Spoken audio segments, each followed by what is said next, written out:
going to die in there. Don't say I didn't warn you. Okay, greetings everyone. Welcome to the Infinite Ammo podcast. We're going to be talking about Callisto Protocol and doing our little review on it after we've played the game, beaten it, and managed to get it in our system. So, my name is Renegade Operative. I am the host of the IES podcast, and I like to introduce my panel. So, first we have AK Austin. Hello, I'm AK Austin. I'm back again. It's been a little bit, but I'm excited to be here and especially excited for this podcast. And yeah, I'm ready to talk about Callisto Protocol.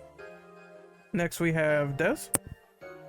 I'm Des and or Versa. I feel like it's been a minute since I've done a discussion, but I'm really excited to talk about this game. So, hi.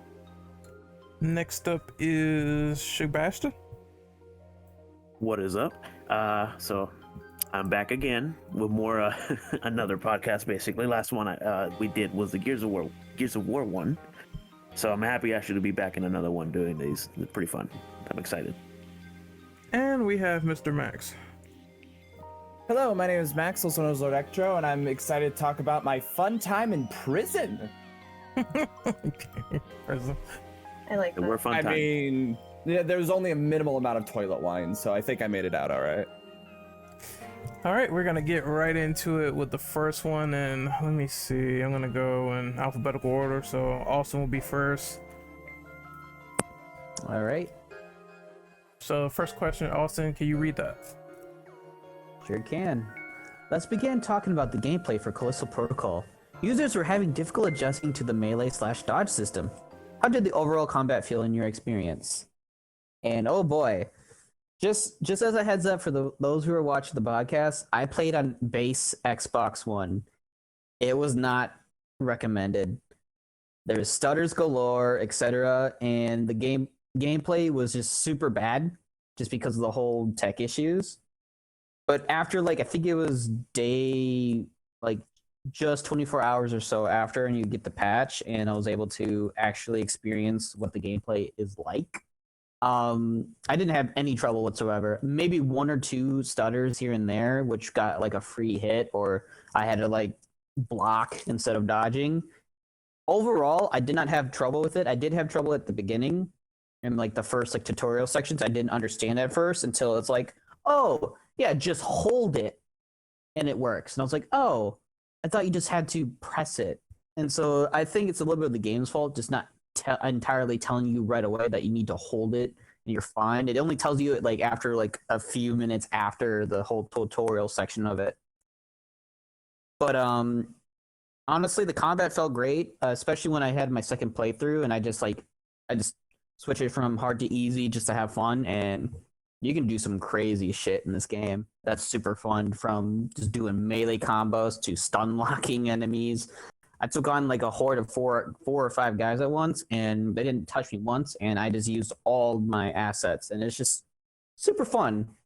There's the difficulty to adjusting to the melee and dodge system is that people just forget that it's super easy. It's super easy to do. It's super simple, and you can combine it with your other abilities, with your weapons. Shooting them gives you the time to attack with your melee, and you can just do combos, endless combos on single targets. Even groups you can stun lock with your melee, to dodging, to other assets they give you in the game. And people who say that the combat is bad because it's simple don't understand that it's simple in the way that you have options to make it more complex. You can choose to be simple, just dodge, dodge, melee, melee, dodge, dodge, melee, melee. That's fine. But you can shoot, you can use the fucking kinesis module that they give you in the game that also leads for more opportunities. It's a lot better than a lot of people, or not really a lot of people, but the people who disagree with the gameplay or just have trouble with it. There's options, and those options can either make it complex or you can just say simple. Just know that the simpler you go, the easier it'll be for you. Being more complex, I just had more fun just using certain weapons with certain abilities. But yeah, it was a good game. I really enjoyed the gameplay, and people should stop bitching about stupid shit. All right, so next up is Max. Oh god, I'm gonna sit here and bitch about stupid shit. This will be a great time. So I also played on a suboptimal platform at first. I played it on PC, where there was. We're gonna talk more about later with the glitches. So what I'm gonna talk about is when everything did work correctly. Because for the first two sessions I played it, it was endless suffering in that regards.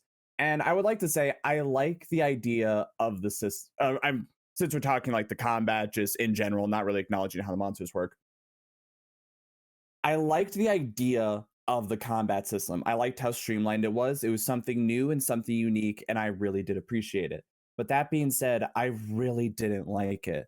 And maybe that's like the Dark Souls player in me, but I expected some kind of timing, some kind of punishment, some kind of like having to dodge in a specific direction. But it never happens. Yeah, we already said this in this podcast. We're going all spoilers. So the reason I have an issue with the combat is because it doesn't allow much growth for enemy types. The first kind of enemy will swing at you once or twice, so you hold left and right, and you've beaten the enemy. Other than when they decide to do some kind of grab animation, I played on maximum difficulty. Sometimes those grab animations would tax like a ton of damage.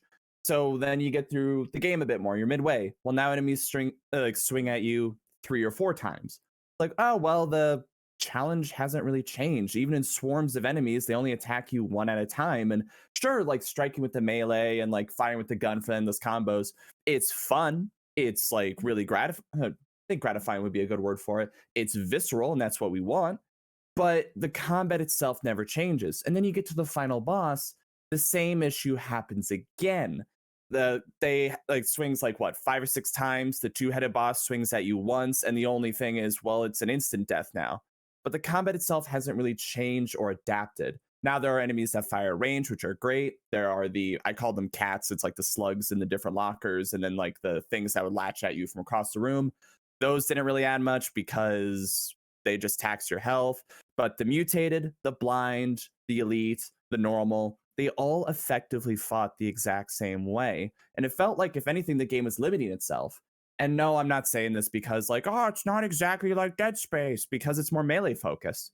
And that's okay, but they put themselves in a corner by creating a situation where the enemies couldn't really be that different from each other, nor did you really treat them differently. And then with all your different arsenals, with your comboing, with the grip module, and how this place is an OSHA nightmare. There are spikes and exposed equipment and all sorts of murderous things that you could just throw people in. In a horror game designed to create tension, you shouldn't be able just to grab 5 of the things scaring you and instantly kill them. You shouldn't be able to, we talked about this a bit before the stream, to prove a point, I did for 5 minutes, didn't even look at the screen, but just dodge going off of sound. You shouldn't be able to disrespect the monsters this way. You shouldn't be able to ignore them as a problem. So, and with the grip, and you could just like throw things, bully them, throw them into spikes, instantly kill them. It really took away from a lot of the horror and from a lot of the entertainment. So I would say personally, I appreciate that it's new. I appreciate that it's trying to improve on different things. It was fun to bully things, but in terms of a survival horror game, I really did not agree with it at all. All right. It is my turn. Honestly, for all the issues that people on Twitter have droned on about this game, I do believe that some of them were getting their guts checked by it. Now, you know, there is repetition to the combat. That part is true, but I have seen videos of people who say, oh, well, you know, this monster is fighting me. I think it was Maximilian. And then he sees the creature's hands go through his back, and I'm like, dude, turn around. And like, I'm saying it again, turn around, because the creature is like right behind him. And he doesn't turn around, he gets killed. So he uninstalls the game. And stuff like that is like, okay, there has to be a sort of attention given from the player, because if people are not like paying attention after, you know, probably like 10 deaths or whatever, they're gonna have a frustrated time, and I get that. But it also warrants attention, and I think some people did not give the game that adaptability for it. I made a review sort of saying that, like, you know, once you get used to it, it is pretty easy, and you can yeet monsters like off banisters or into fans, and it'll kill them instantly. But then they brought up the sort of other complaint, where it's like, if you get swarmed by like 6 people, then you're basically gonna get killed. So that's why the grip is there, to give you that balance, to say, hey, now I don't have to get swarmed by 6 people. I have limited batteries. I can just throw them, and then I'm dealing with like 1 monster or 2 monsters. So it's one of those things where it's very weird. I never really had too many issues with dodging. It was just the first stream I told myself, okay, I think maybe I'm getting too distracted by chat, because that's just one of those things where it's like, it's the let's play curse. So I'm like, okay, maybe I'm just not good at this game. I'll go back to it later offline. And then when I hit part 5, I died like very less. It's fun, granted, and it is true that like the boss battles are very, very underwhelming in this game, because I think the real issue is just when they spawn the 2-head like 6 times. It's like, okay, I fought this guy like 6 times already. Why did I have to fight him again late game? Could there be another boss? Could there be more variety? I know Ferris was, you know, different, but it was mostly the same pattern, so they could have did better there. But I think some complaints are justified, and some other complaints are just, I didn't want to give the game enough attention, even after getting tips, tricks, etc. So I decided to drop it entirely. That being said, it is fun and dynamic when you learn it. And you know, guns are secondary in this game. I do think that some people did go into this saying, I'm just gonna play it like Death Space and see what happens, and the guns are not primary in this game at all. Once I upgraded the stun baton and everything like that, it was significantly easier. So that's my experience on the game so far. Just some clear-cut things that happened to me, and some other things that did not. So next up is this. All right. So I was talking about this before we started this. I was accidentally playing the game, like, is like maybe 70% of the game on max difficulty. So I think that that was probably my main issue, was everything was like super hard, but I was also playing on max difficulty.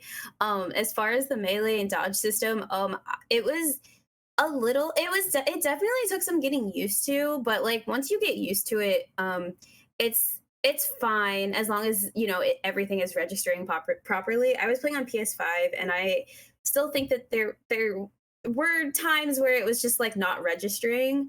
But overall, like, I did like the melee dodge system. The one thing that I just thought was a little bit weird was you could kind of like swing your analog stick either way, and I forgot the guy's name. Oh my god. The main character, like, he would just kind of dodge in whatever direction, no matter which way you swung your stick. So I think that that took some getting used to for me too, because I was expecting him to dodge in the direction that I was moving the analog stick. And then I do like that you know, the guns came secondary, just because the enemies were kind of like, besides like the spitter, I don't know if they have actual names, besides the spitter, like, they were kind of up in your face. So it felt a lot nicer to be able to dodge, in my opinion, and then just like attack or use like the grip, and then just like kind of use your guns as like a fallback in case, you know, you needed to get out of a really sticky situation. But just like touching on that, like, I think overall, like, I'm okay with it.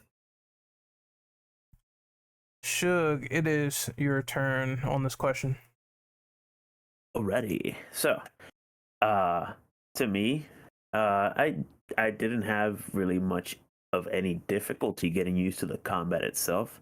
It took me a little bit to actually learn it, because mainly I don't really play games that make me have to, you know, focus on mainly dodging and stuff like that. So it took me up until the 3rd chapter, almost the 3rd chapter at least, to get the hang entirely on how this game is working, and how to time my attacks and how to time my dodge. So whenever I see that, you know, one of them fuckers, I don't swing before he swings. So I think the combat is something that people are just again, people are expecting Dead Space. I wasn't expecting Dead Space. I was just expecting something like Dead Space, which was mainly the theme.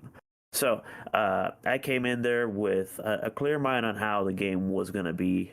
Completely blind, of course. I didn't really know much of anything that was going on, and it does get a lot easier once you start, getting into the groove of the game, start upgrading your weapons, and just the more you get into the game, the easier it gets, basically. And if sure, the overwhelming of enemies sometimes, especially in the below level, whenever you fall into that shitty place with the blinds, that one kind of got difficult, mainly because some of them fuckers will just randomly get up out of nowhere and you're just standing there and they grab you, and either you're too used to how the combat works and you let off a bullet, or you don't, and it's just like it was like trying to get used to those people also in those levels.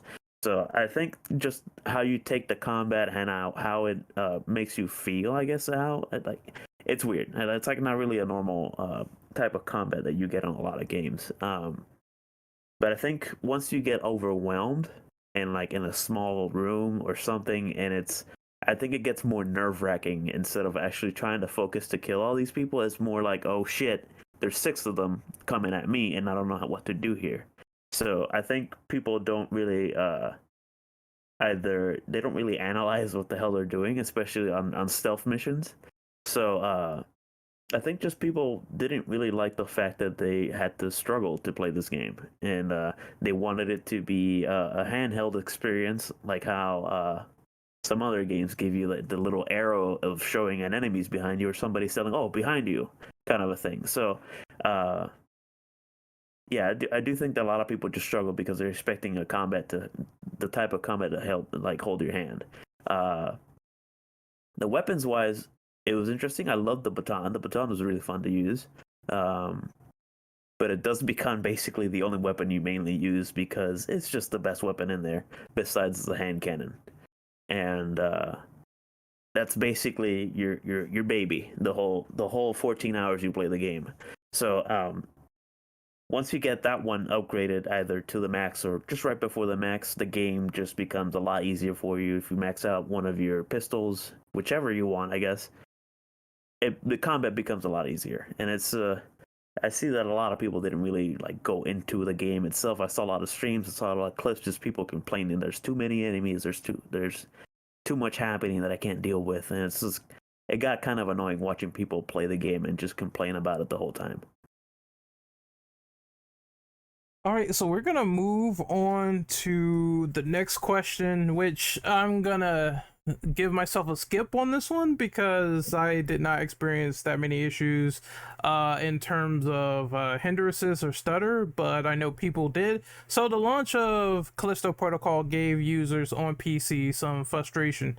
It also happened on Xbox too. Did you witness any stutters or any issues that hindered your progression? They said it was a shader issue on Unreal 4, so it got muddled up in the slew of patches that came out. I'm gonna let Austin go first. Yeah, exactly what Ren said, that it was the patches kind of really helped muddled out the issues with the tech, which I definitely experienced, especially since I was playing on the worst version that you could probably play it on, which was on base Xbox One. After like the first patch, it really helped settle a lot of the stutters, and a lot of the graphical issues kind of stayed, but that's just because I was just playing on very old hardware and I kind of expected that it wasn't going to be graphically great. But overall it helped a lot.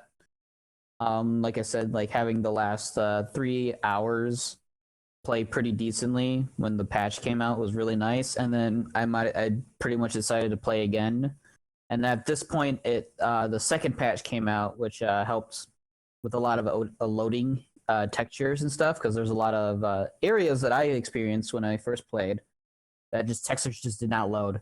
So Jacob looked like completely like a fucking doll, like a glass doll. It was kind of funny looking. how muddled he'd be looking, and like some of the enemies, like their entire skin textures was just nothing but like putty and just clay. But the second patch definitely helped out with the texture loading, which was really nice. So going through the second playthrough on easy and just having fun with it, I was able to experience a lot less stutters. The combat was a lot more fluid and like less laggy with like all the stutters. Yeah, like I know a lot of people are like, oh, why they released it in this kind of type? It's sometimes it's out of their control when they release a game and it just does not work for no reason. And then they found out that it's just because Unreal 4 just has issues with shading, and that's like it breaks some of the programming of like the code. It happens. If they can get it fixed within a couple days to a week, they were on top of it, which they were. And now the game's in a pretty decent state, like technical wise, for like almost every system. Of course, last gen is still struggling to keep up, but it is what it is. And honestly, it's still a really fun game with like slight technical issues. That's pretty much it. Oh, I'm gonna make my joke real quick that Glenn fixed the game in like a week, so at least he managed to do so and get that done. It sucks that it launched the way it did, but I'm like, hey, people waited like 6 months in an anime to say, hey, Cyberpunk was the greatest thing to ever release, so there you have it. I'm gonna let Mr. Max have his turn next. So I was gonna start with when it's like, well, there are frustrations on PC, just me laughing maniacally while stabbing myself in the leg. But first and foremost, I do as well have to give kudos to like the team, like fixing the glitches and stuff, because that quick of a turnaround, that quick of like making everything work is commendable. Like, regardless of anything else, that ability to like listen, go, oh crap, admit something and fix it, that's really, really impressive and really commendable. But yes, on PC, I also had similar issues. In terms of graphics, I think there was 2, maybe 3 times that it's like, oh, a texture is acting a little weird. Oh, during a death animation, I clipped through a wall. Negligible things. It was fine. For me, my computer isn't the greatest, but it's okay. So I just turned down the graphics and okay, everything's fine. The main issue was the stuttering in terms of gameplay. We talked about this a little bit before, but theoretically with the dodge system, if you look at an enemy and you hold the direction, you should be able to dodge their first hit because you are initiating the dodge. Once they start switching back and forth, then it's up to you to switch back and forth. But on PC, the game every now and then just decided you're gonna get hit. And sometimes the dodge would 100% complete, and then a few seconds later I would get killed. Sometimes I would get like grabbed instantly, like there'd be an enemy just standing there, and all of a sudden I'm in the death animation, no chance to do anything whatsoever. It was very frustrating, and that was my first 2/3 of the game. The second third of the game, I was like, okay, this is a little bit better, but the problem is still present. By the end of it, it was totally fine. It was all patched out. But I will say those initial moments were insanely frustrating. I'm glad no one else has to experience that anymore. And I don't want to hold it up. I don't want to hold it against Callisto Protocol too hard because it wasn't intentional. It was a glitch. They worked on it. They fixed it. But yeah, they were pretty bad initially, especially in the gameplay department. What about you, Des? You had any issues playing this? Well, I didn't have it on PC or Xbox. Like I played on the PS5. And I the only issue I had was sometimes it seemed like dodges weren't registering, but that's all I can really say about it. And I got Shug over here. He ain't had no problems, just like I did. I will say one issue that I remembered, but it was literally all I did was walk into a one of those gears and kill myself to fix it. So it happened to when you're just about to go save Danny, and you go through this elevator that you had to like turn on some engines to power back up the shoe, and so for some reason while I was going down the stairs, my shades just turned blue everywhere. And I was like, that's not part of the game. That's way too fucking bright. So I went through a bit of like a bit of killing stuff before I realized like I need to actually just kill myself to fix this thing because it's getting annoying. I can't really see through with all the blue going around. So I think that's probably the only issue I ever had with the game, and it's very minor that I could just die and fix it.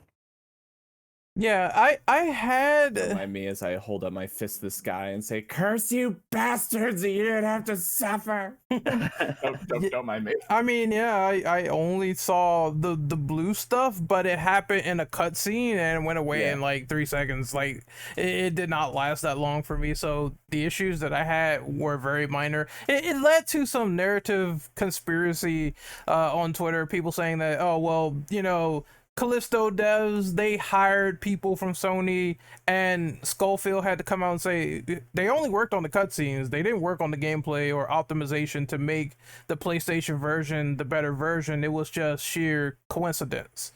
But yeah, in terms of that, I see most PlayStation people have had less issues compared to Xbox or PC.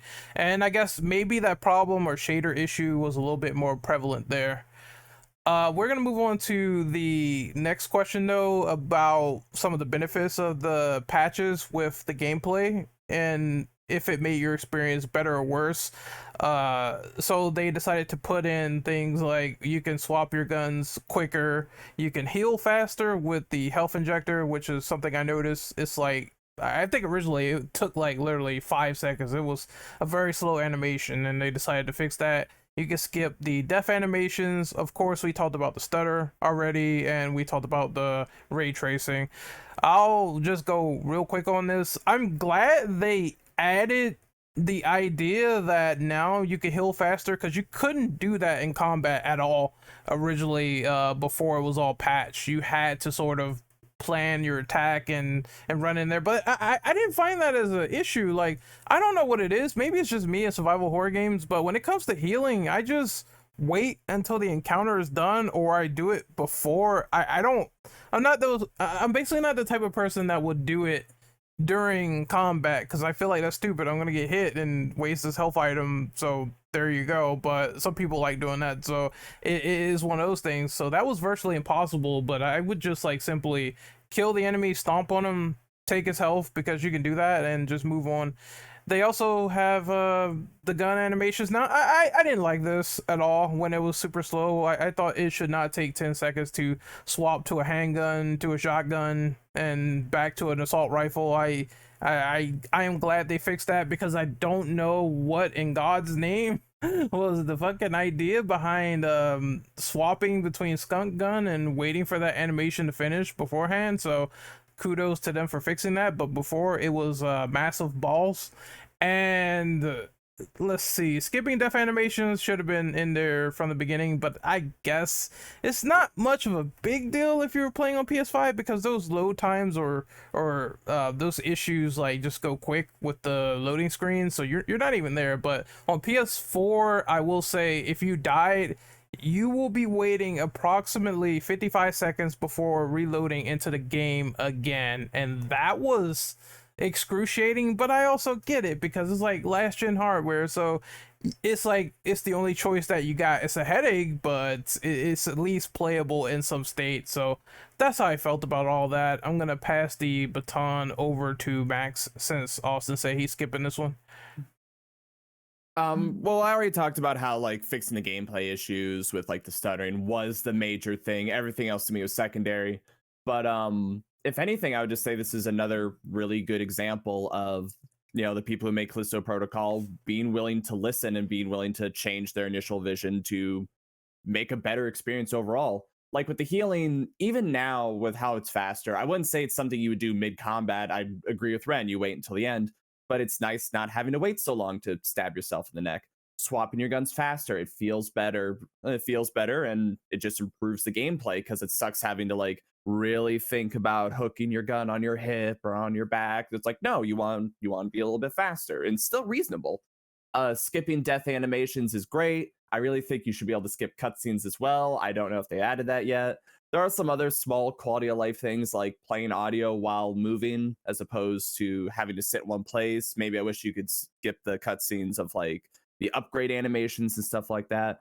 But I'd say really it is just, I don't know the exact word I want to use. It's a testament to the company of being willing to change those things and improve it as fast as possible. So lots and lots of kudos and credit need to be given for that. Yeah, I told people, if this was any other AAA studio who did not give a damn, then they would have simply just left the game as is. They took the feedback into account wholeheartedly, so that is what they Gives should me do. a lot of hope for the sequel. Yeah, Definitely, with like how much they're listening. yeah, same here. I'm gonna, I guess, Des, do you have any sort of opinion on the gameplay improvements that you've seen? So truthfully, I think I picked up and started playing the game a little bit later. So I don't think I played it before. I honestly can't remember for sure. I don't think I played it before the updates. So I don't really have much to add to that. Um I do like that it didn't seem to take a super long time to heal up, though it didn't change any of my gameplay because I'm like you guys where I would heal before or after battle because I did not feel safe at all ever trying to heal during battle. So yeah. And Shug, last but not least, did you have any experiences with the patch post or before? So I picked up the game 2 days ago and I played it. So I didn't have, or I didn't pick it. I had it. I bought it whenever it came out. But yeah, so I decided to play a couple of days ago because I was like, I don't have anything else to do.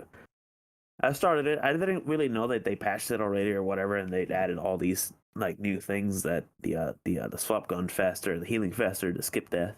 I like the skipping death because when I'm already annoyed at the fact that I died for like the 5th time to those blinds, I want to keep retrying that shit. So it's nice to skip it. That was always a good thing to do, and it was very fast and not annoying, and just keep going with the game. The healing faster, as always, I don't really do it in the middle of a combat. It's kind of stupid. So it's either before or after the fight, and since the game for some reason never gives you any time to breathe in between checkpoints. So anytime I kill something and I got hit a couple times or whatever, and I'm at either orange or red, I will heal because I think it's a more logical way to do it. And I think with the stuttering, like I said earlier, I had some frame rate issues, but I understand because it was mainly just like a lot of fire going around, and if I move the camera too fast, the game will go like, oh shit, for like 2 seconds, and that's it. And it's another thing. The yeah, so the quick swapping, actually, I found it very useful, especially with the 2 heads at first, with the first set of 2 heads that you fight, and it was fun because I actually did not find out that there was a quick change until I fought Captain Ferris. So fighting that fucker was probably the most annoying fight I've ever done at first because I had to deal with dying. But I think the quick swapping was actually a pretty good choice with how it goes, especially if it was slower before patch.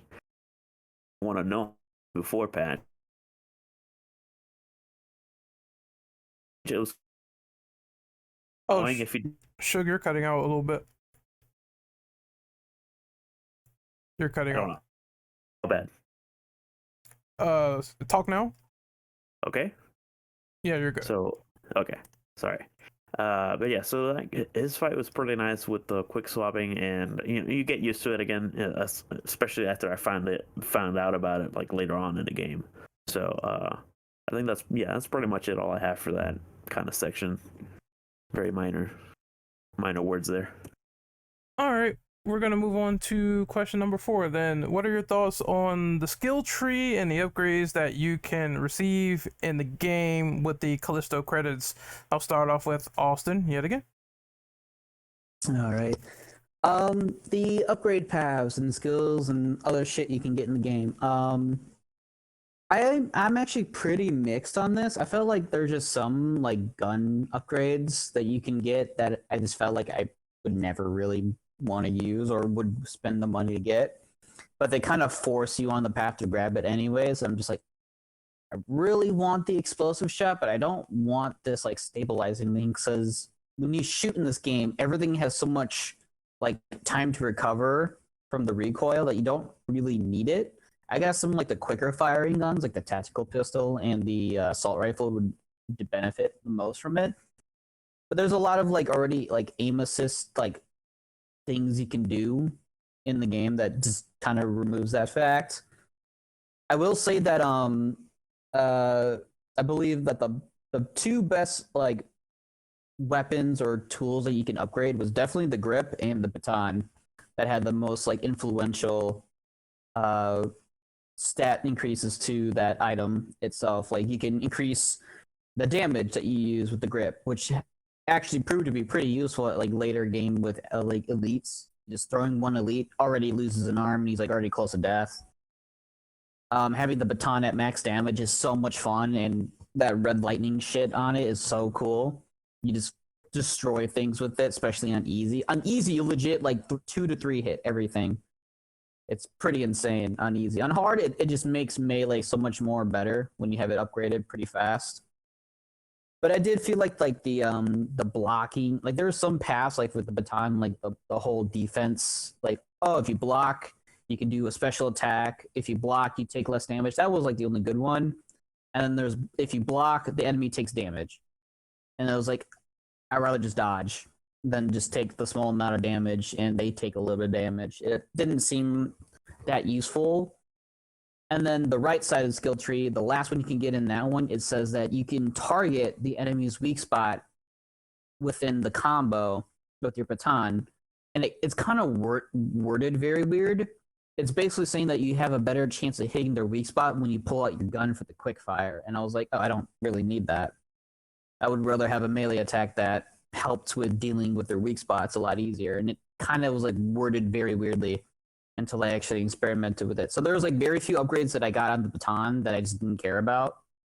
I mostly stuck with damage and like the first like 1 or 2 on the other sides.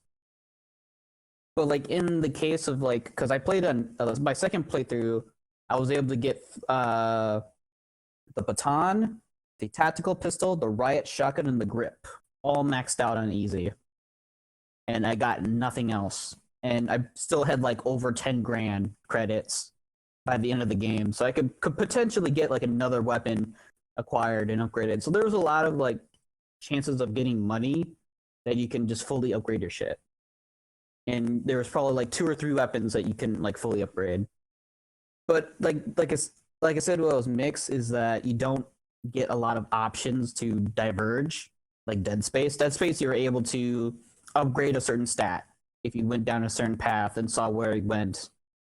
Dead Space 2 added in specials that you can get, which every gun kind of has in Callisto Protocol, which I think is cool. But it's just like an alternative fire mode, which is kind of disappointing. Like, oh, you just have the alt fire now.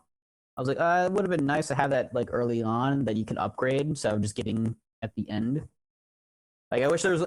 Honestly, I think it comes down to I wish there was more variety. I liked what they did with it, but there was a lot of stuff that I just didn't really want to grab.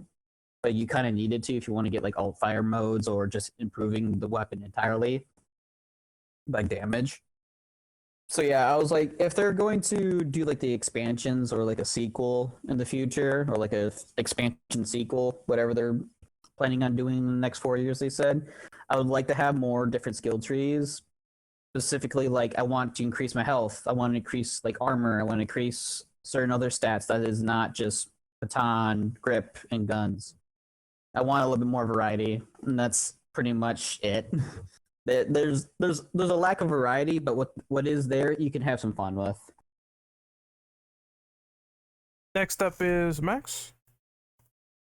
So for me, I think the upgrade system, for the most part, it was serviceable. Like, it wasn't anything particularly fancy. There were very few actual upgrades that like radically changed how you fought, or like Austin said, like more than just like, oh, there's like a little bit of an explosion or something, or like a little bit of an alternative fire. Like, there's not that much that really changes things. And correct me if I'm wrong, once you buy a gun, can you sell it? No. Okay, that's a problem. There should be a way to sell weapons that you didn't like, because it felt like there's like all these different kinds of guns and things, and it's like, okay, so you got the pistol and you got the pistol that fires quickly. Okay, but why? You have the shotgun and you have the smaller shotgun. The game itself gives you the hand cannon, a shotgun, and that's all you really need. And like, yeah, you just focus on the baton, you just focus on grip, which is probably where you're going to get the most mileage out of. And most of the upgrades, like I said, besides the heavy swing, don't really change how you play very much.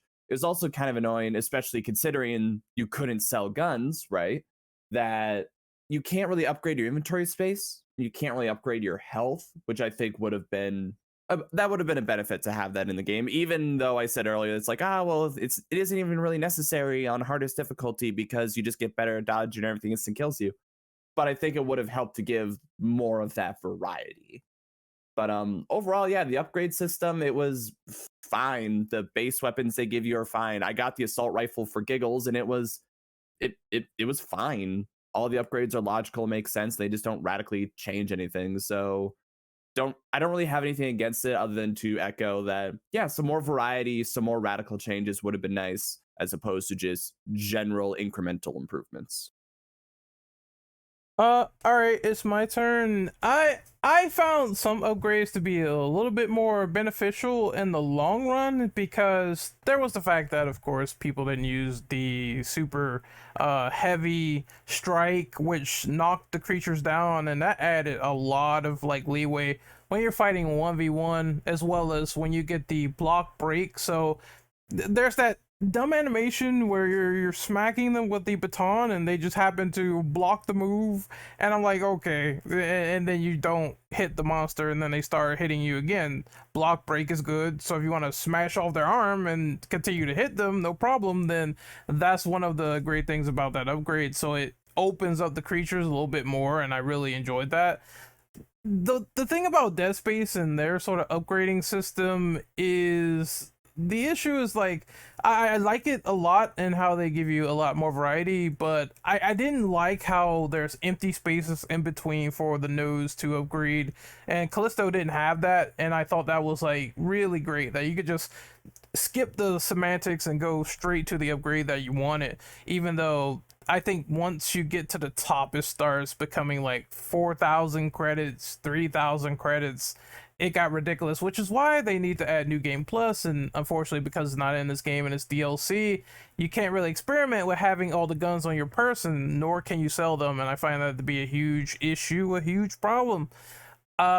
That being said, I agree. It's just there. It does things. It does things well with certain attributes and attacks, and then it's like for other guns, it's like, let's just basically put in exploding rounds on everything and try to correlate that to something, even though you might not like the gun or something to that effect. I did like it for the riot gun, but I never got it for like assault rifle or anything like that. And it is that sort of fact where it's like, the guns, if they're gonna make a sequel, and I know this goes to the sequel question, I'm not gonna dwell too long, but if they do make a sequel, we need to have guns that have more strengths and weaknesses to them, because once you get like a shotgun, or once you get hand cannon or something like that, you can just stick to the game without buying that many schematics, and that's it, because you're so well equipped with everything else after a certain point.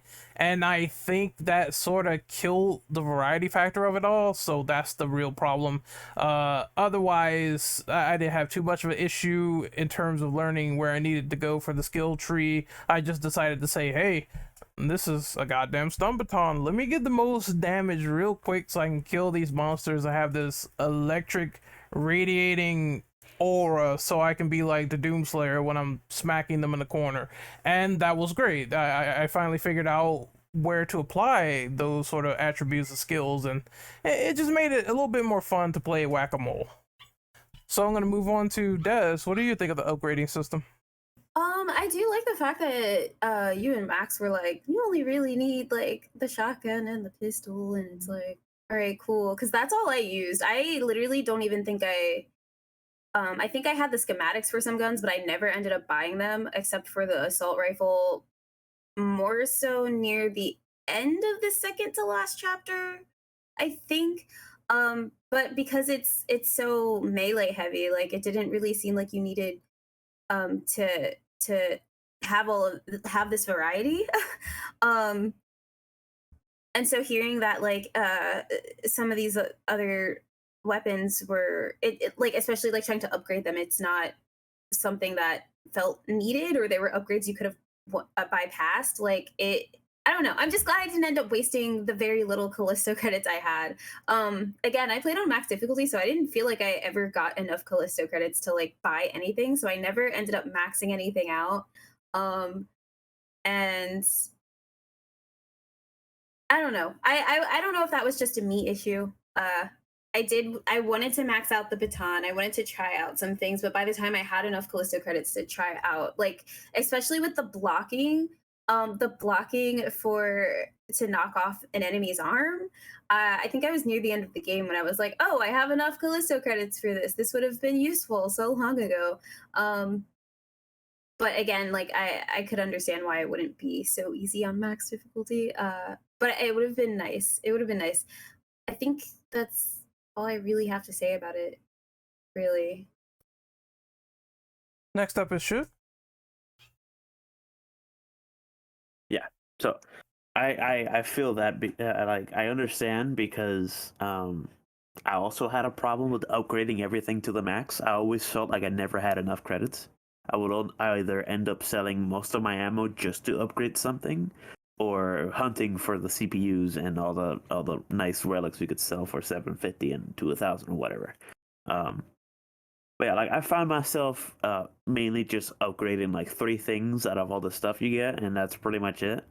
It wasn't pretty much until the end where I started getting more credits, and I just said, screw it. Let me just upgrade the assault rifle, the tactical pistol, the riot gun, all that stuff. So I did feel like I never really had enough credits, and I again, as it was said before, and I don't know if it's like a skill issue probably, or the difficulty. I was playing it on normal, and it always felt like I was being very poor. So it was kind of weird. And the upgrades, I felt that they were a bit too fucking expensive. I don't know, it's probably just me, but I was able to max out maybe the hand cannon and the what was it? The skunk gun. Those were the only 2 that I was able to actually completely max out entirely. The other ones I just left at 1 tier before the max, because it was like almost 3,700, and I'm over here like I just put 500 into this gun, and I wanted to buy some ammo because I was without any ammo. So I felt that they should do something about how they priced the upgrades. I think that if they do like another game, they should think on how they do those, or maybe how what was it? Dead Space 3. Dead Space 3 had where you could craft your own like weapons and shit, just finding materials laying around.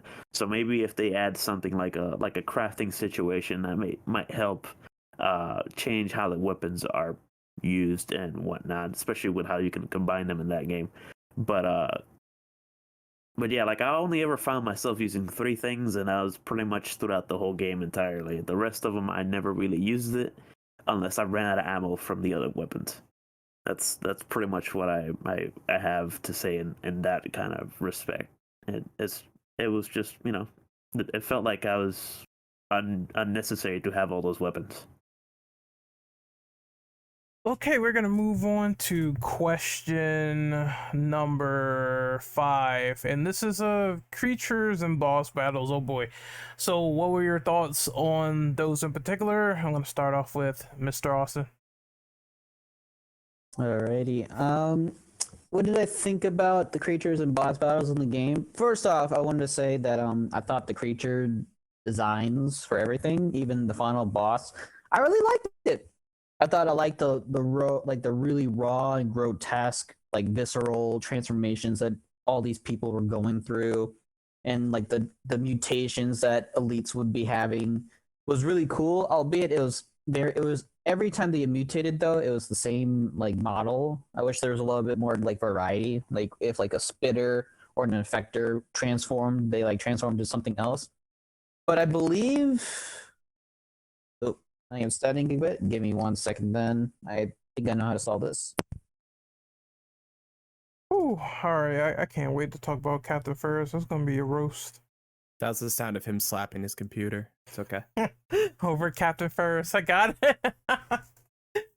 Oh shit. Is it good?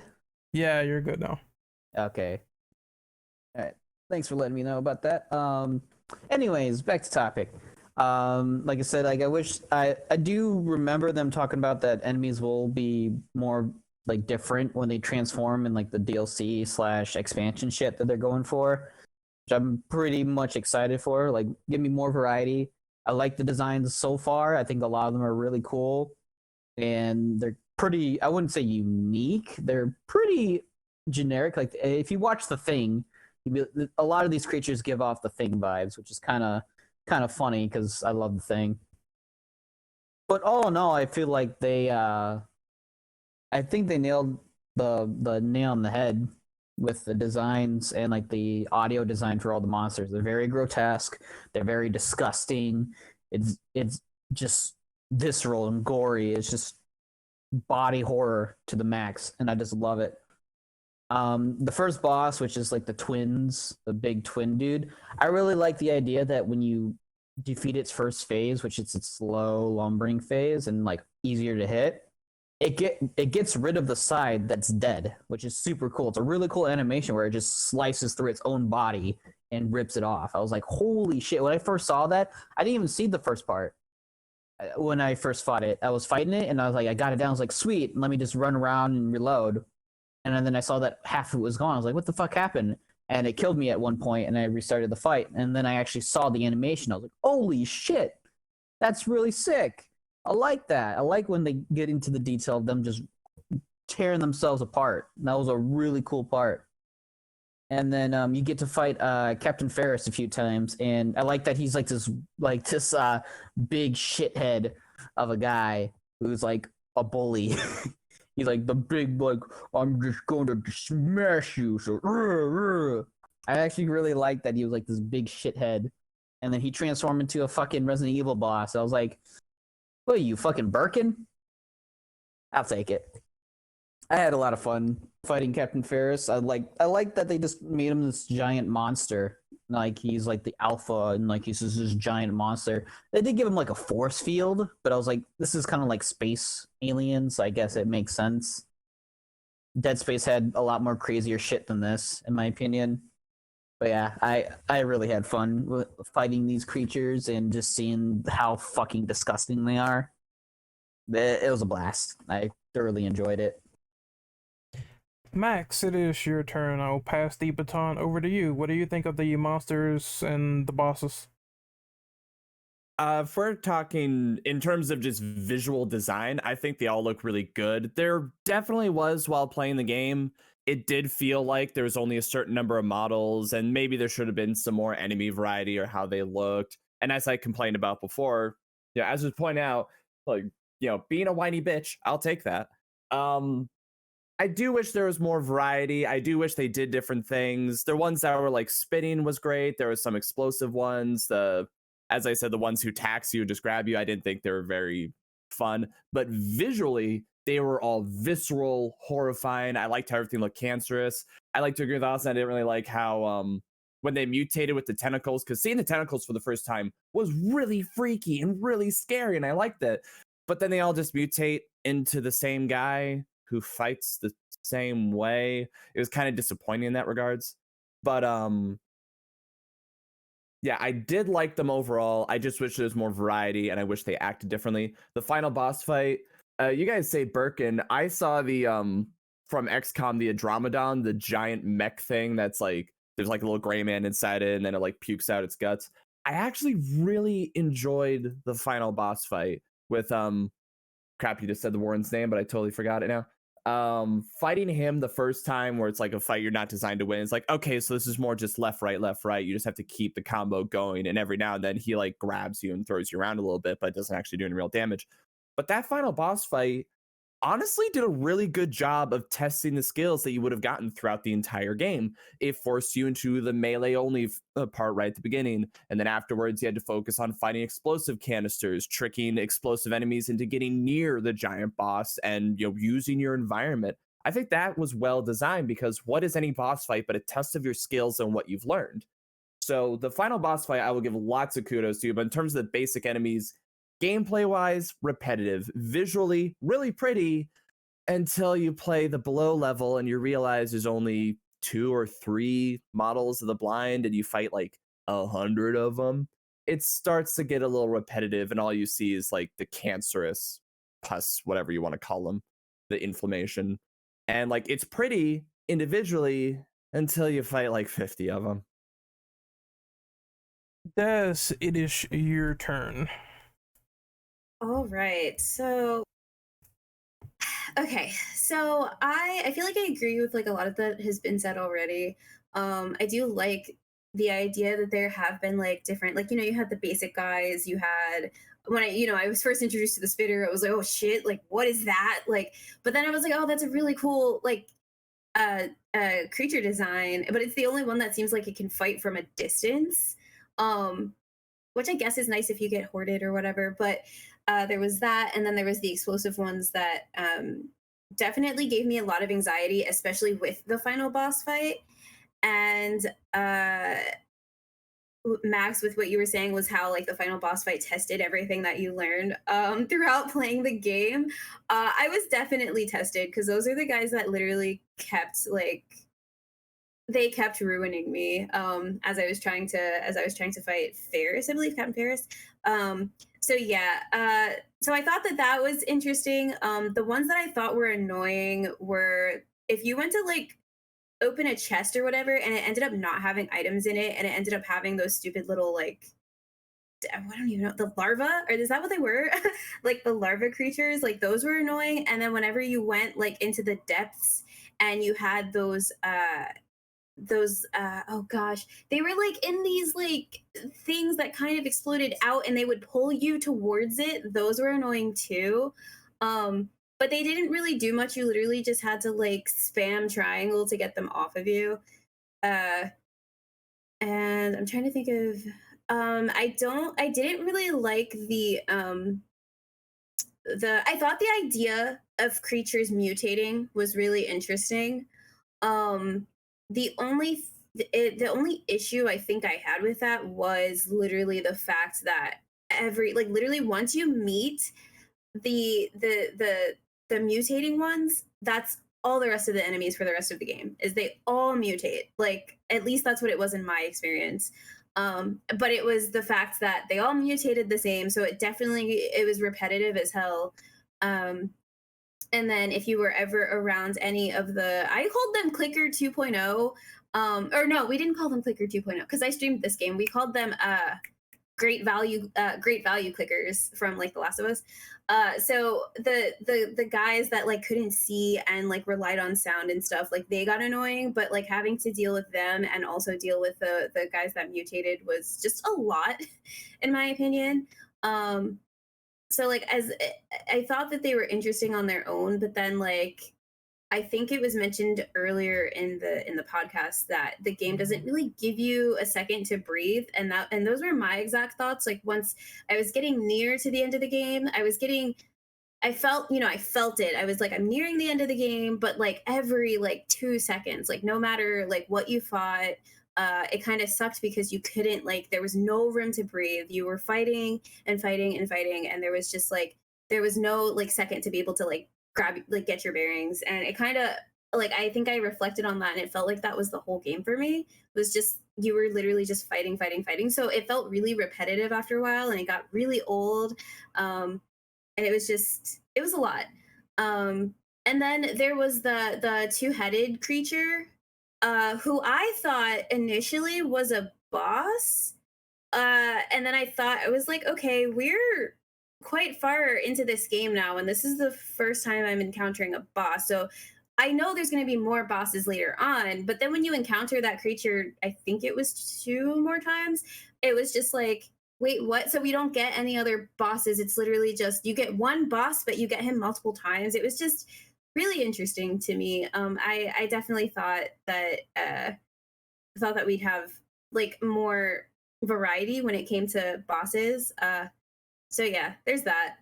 And then the final boss fight, I feel like I've been skipping around. I'm so sorry. The final boss fight I thought was really interesting. It was definitely infuriating for me.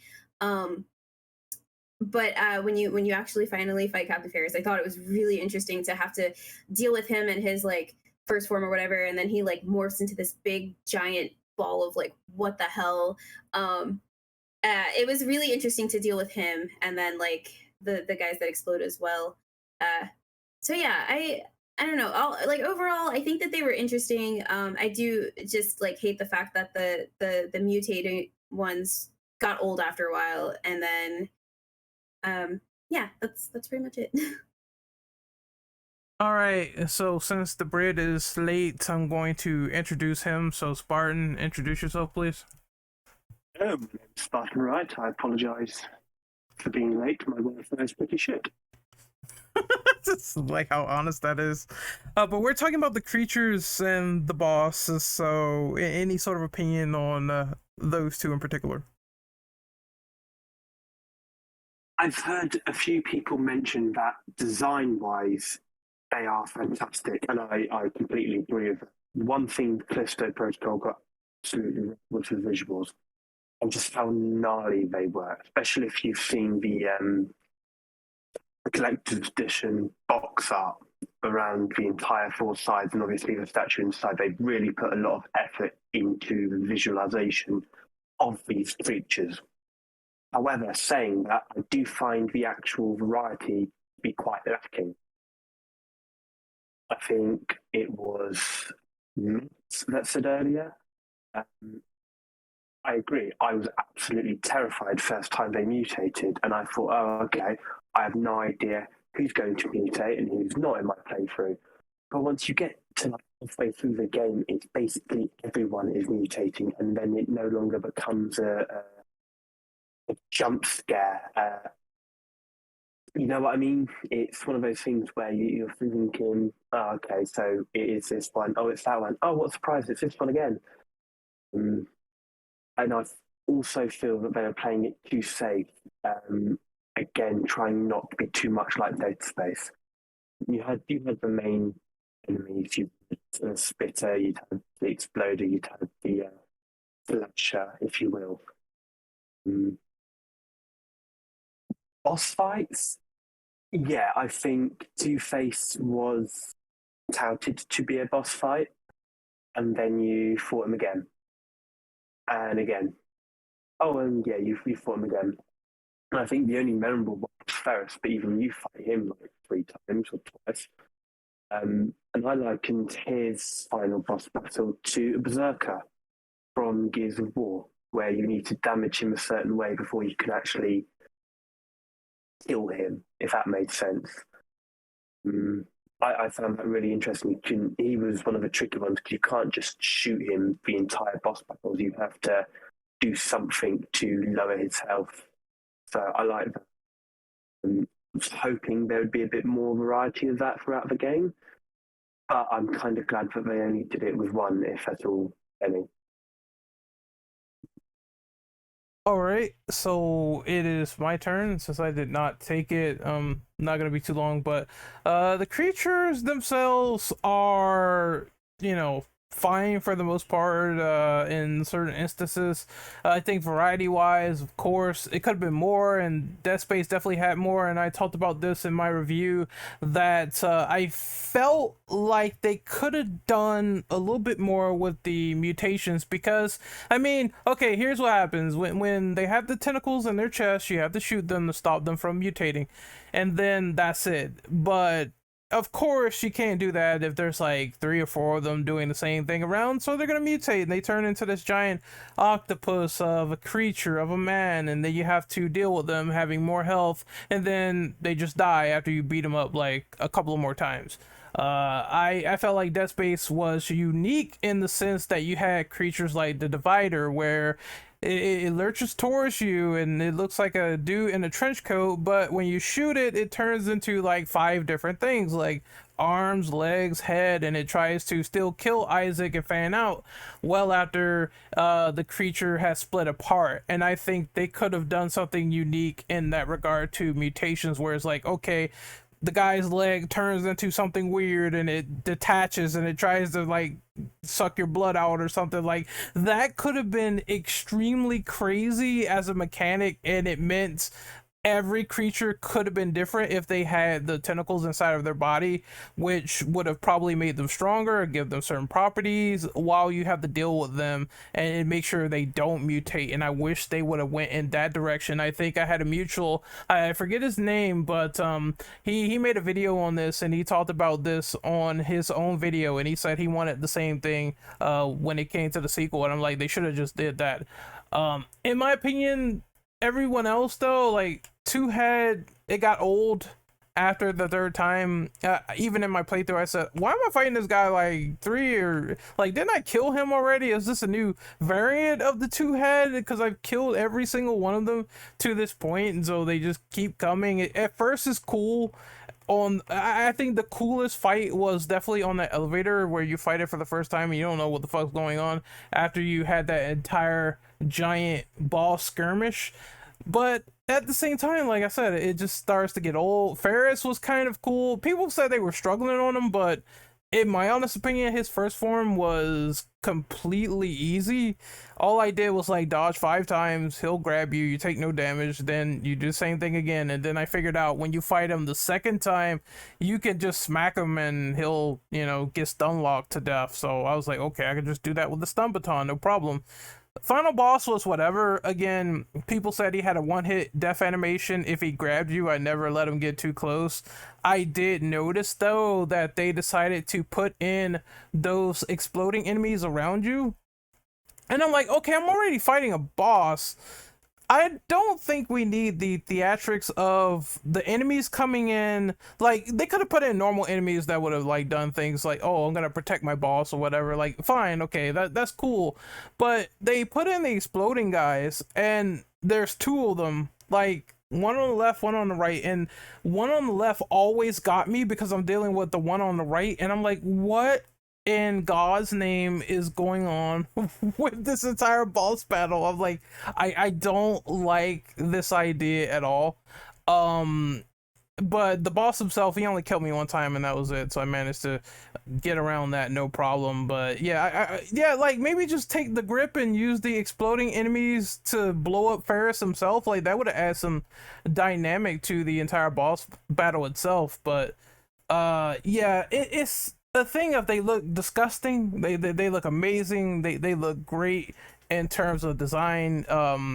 The blind enemies, like the blind enemies themselves, they are kind of easy in a sense that I was putting on a complete wrecking crew on them, and I was like, okay, so they can't see me, but they can hear, but no one hears me stab this guy like 1 trillion times in the corner, and his other friends don't hear shit. So like, okay, I can just put on a wrecking crew, no problem, and they don't see me, and it's pretty great. They don't hear me either.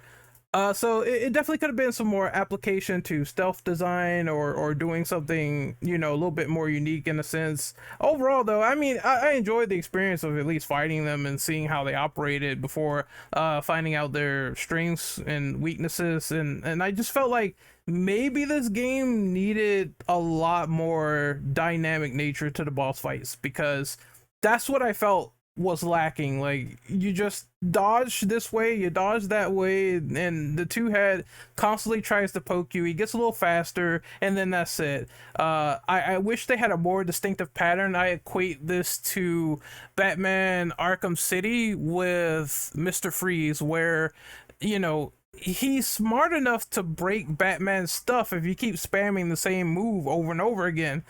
And I wanted something like that, where it's like, okay, now I can't use this pattern anymore. The creature has become way too smart. How do I beat it this time? And I think a little bit of that could have been applied to some of the design to make it a little bit more harder with the bosses. But that's my opinion on that. Overall, like I said, death animations from them great, creatures great, but boss battles definitely needed a little bit more shine on the whistle. So next up is Shug. All right, finally my turn. Yay! So I agree with everything you guys said. It's literally their designs are fucking amazing. They're beautiful creatures in all they're all beautiful creatures in their own way, except when they transform into the same thing with the tentacles. I think the spitter itself was the only one that I saw that did something different sometimes. And what it would do is it would use the tentacles it has in its face to try and eat your face. That was pretty much the only thing that happened different from fighting the same ones all over again. With the two heads boss battles, the first one was fucking amazing. I loved it. You know, you gotta make him kneel down and melee him a couple of times, and then kill his other half, and then he'll just rip him off and keep going. But by the third time you do it, the only different thing I noticed is that he will cut off the other half instead. And I was like, okay, that's cool. It got kind of way too it got way too clockwork kind of a thing. And it's like, okay, I know how to deal with this dude, so I'm just gonna repeat the same shit I did in the server room or whatever. But when it came to Ferris, I liked the second time you fight him. The first time is mainly annoying a couple times because I died to him a little bit because I was run out of ammo or I would dodge very badly. I would try to treat him like the two heads and be able to dodge the same way every time. But when you fight him the second time, and he does do where his swipes are pretty much it'll go from a max of 5 in the first time you fight him to 6 in the second time you fight him again. So his pattern was pretty easy to figure out. After he would be done doing his attacks, I would just do the heavy attack with the baton, and he'll fling away. His boss battle was very entertaining. It did, as Spartan said, it reminded me of a Berserker from Gears of War, and how it looked, and how I kind of just, the presence of it gave me that kind of feeling. And the monsters themselves that were spawning in, those suiciders, they were kind of unnecessary, as Ren said. There's really no point to them to be spawning in, but at the same time, I understand why they're there. I ran out of ammo fighting him, so I used 2 or 3 of them to just launch them at Ferris, and I killed them with those. That's pretty much how I ended the game. So his boss fight, I enjoyed his boss fight, at least his second transformation. The other one is with the blinds. So those, it was said before, they reminded me of the clickers from The Last of Us. It's pretty much, you could go off of how they sound. That's how you know where they are. And but those are some sneaky bastards, because I had a problem with them, as they were always behind me somehow.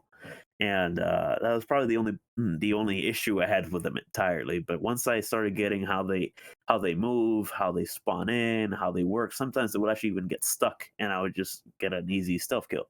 So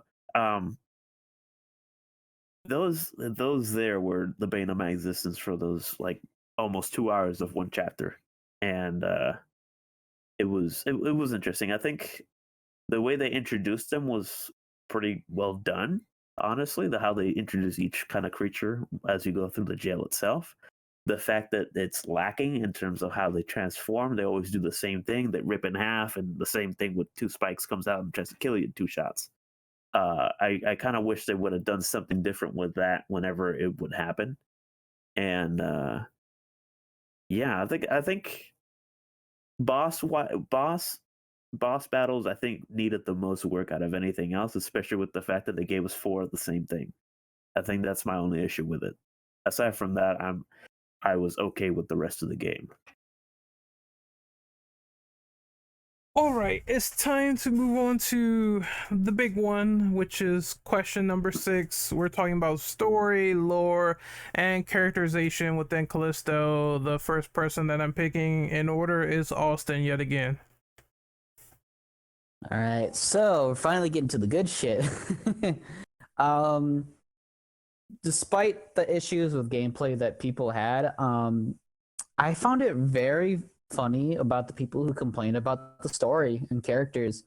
A lot of them are like, "Oh, this game's so generic. The characters are like not that personable. Blah blah blah. The story is so bland and so one-sided." I was like, "Have you even fucking went through the game and collected any of the fucking like audio logs? They give you a lot of fucking story and it gives you a lot of background and lore, and that there's like even a bigger mystery than the actual parasites themselves, with the whole hidden organization. I believe they're called the Circle, and there's like a whole like it's supposed to like tie in like this is the unitology side of it all. Is like they're trying to aim for like this greater humanity through using experimentation and these alien parasites and shit. But like the story is there if you look for it, and it's actually pretty interesting. That the more you dive deep into it, on a base level, it's kind of like weird as you get most of the dialogue and a lot of the story elements near the end of the game. I understand that, but if you're not actively looking or like getting any of the collectibles shit, you're not going to find much of a story there until the end of the game. But when you're collecting everything, it pieces everything together, and you start like thinking to yourself, like, what the fuck happened here? What's going on here?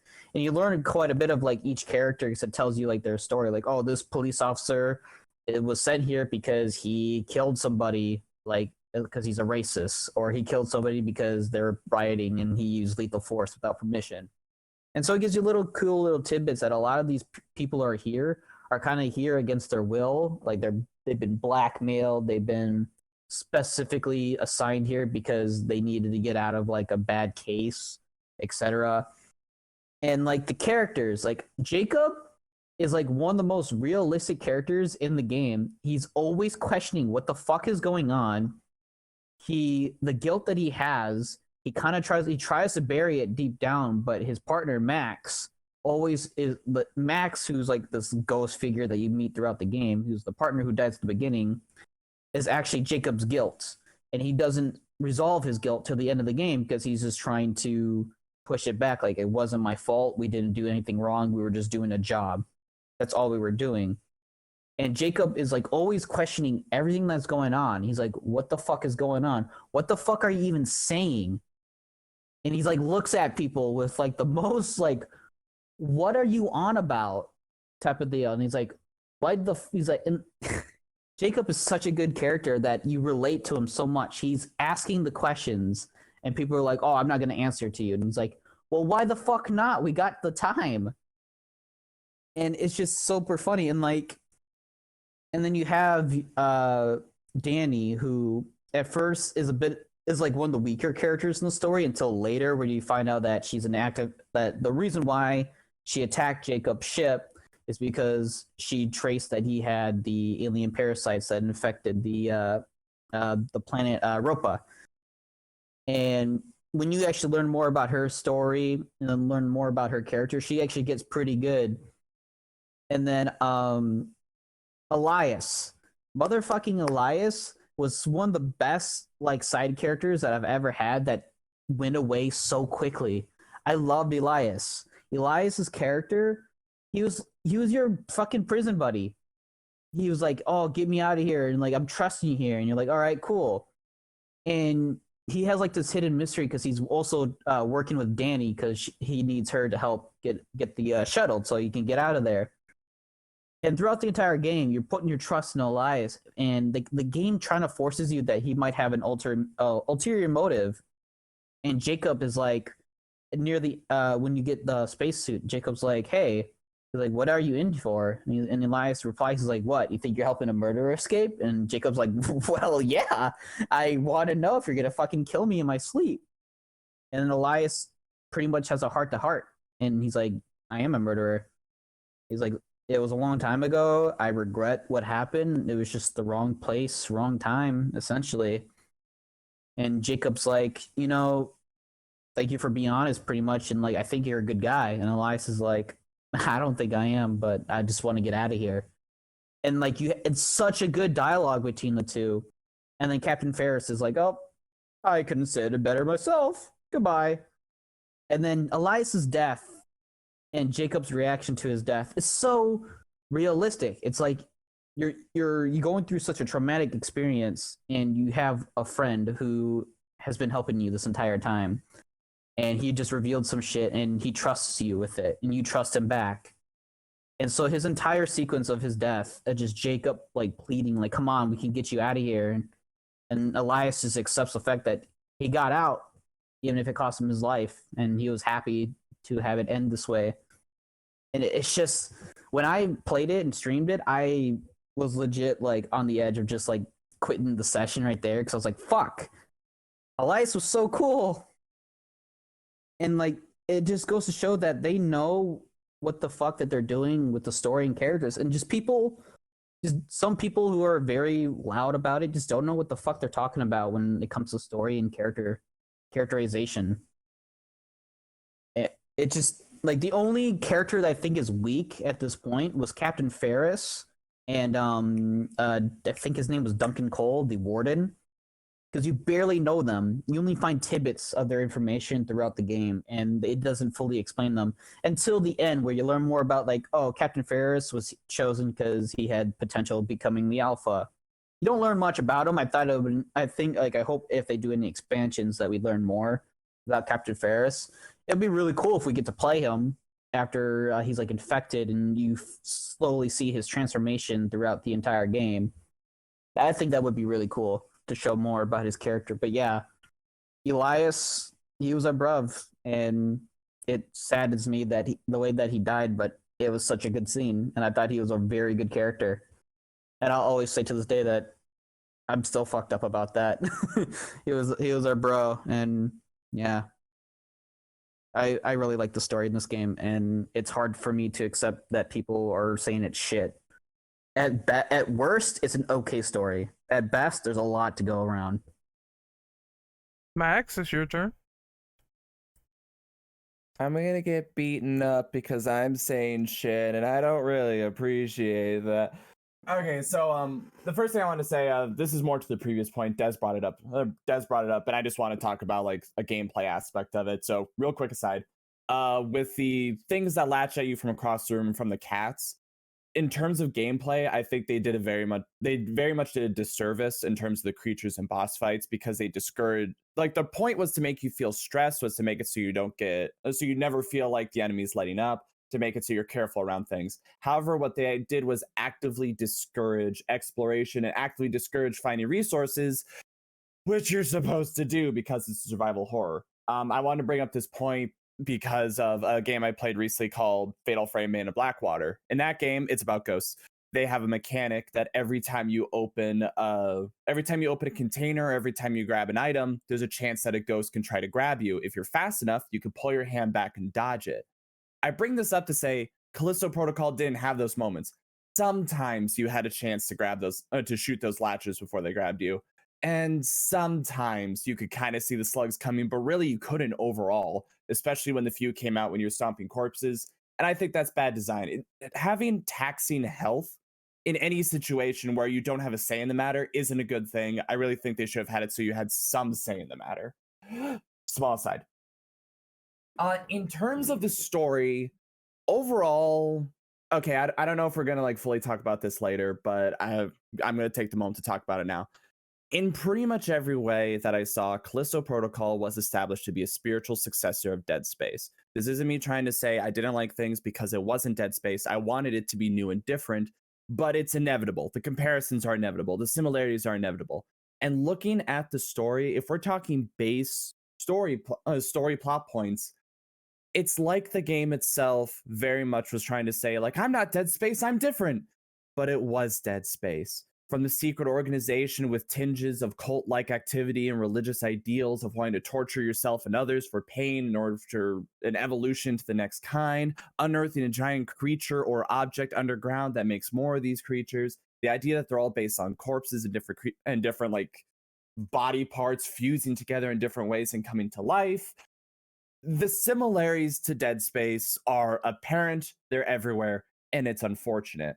But there are a lot of very interesting differences. How they operate, how the how the society, I believe they said it was called the Circle. I could be totally wrong about that. I called them the Illuminati. They did act differently. They have different reasons. They have different motives. And I don't want to discredit that, but going through the game, if we take the mission, get to the place, things break, Jacob's worst day ever, repeat, get to the place. It is very simplistic. Now, that being said, looking at the actors, I 100% agree. Okay, I always mispronounce it if it's Elias or Elias, so someone please correct me on that. He was an absolute bro. I loved talking to him. Danny, I thought, was a lot weaker, even though you can kind of understand her over time.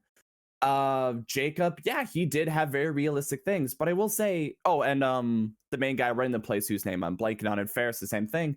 They all were good characters, but the problem was everyone very much had one note, one personality trait, maybe two, that you could use to sum them up. They were gruff, they were optimistic, they were serious and depressed about the future, they were occultish, they were, angry and willing to take it out on other people.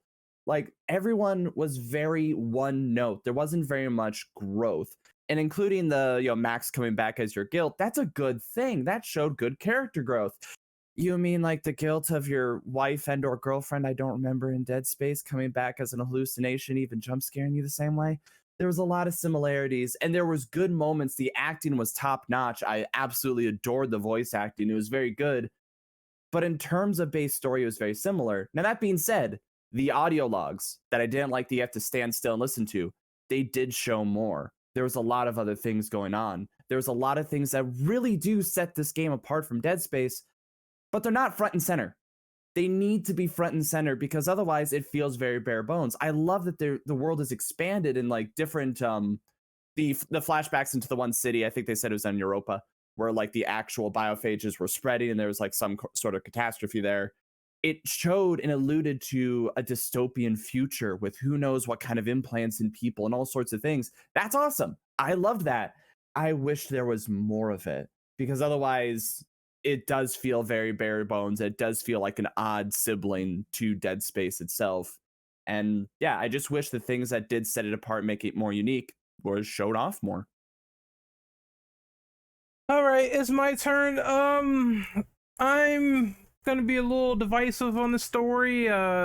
They might as well just call the setup and the lore the Europa Protocol, because that's essentially what it was. All the backstory of Europa and how the colony sort of came to be, and all this transporting stuff going on. It was just a lot of moving cogs for the story, and I was one of the few that felt like the characterization didn't really do it for me in terms of like other games, because I felt like what happens in the story is 99% of the time, like you talk to someone, they tell you gotta go here, and that's it. It's like really solid in terms of voice acting.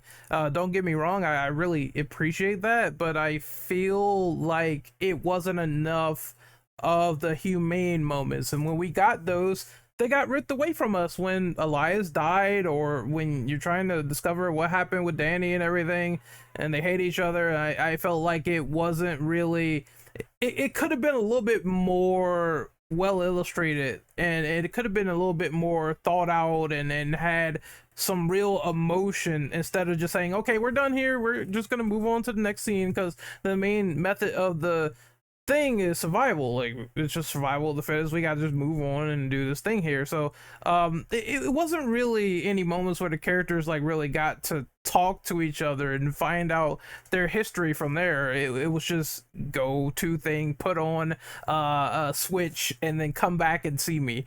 That being said, the stuff in the lore, I talked about show and, don't tell, which is some of the methods that went on in some survival horror games. Now, not to get me wrong, like, I do like reading notes and hearing audio logs from characters and finding out the side stories and their fate.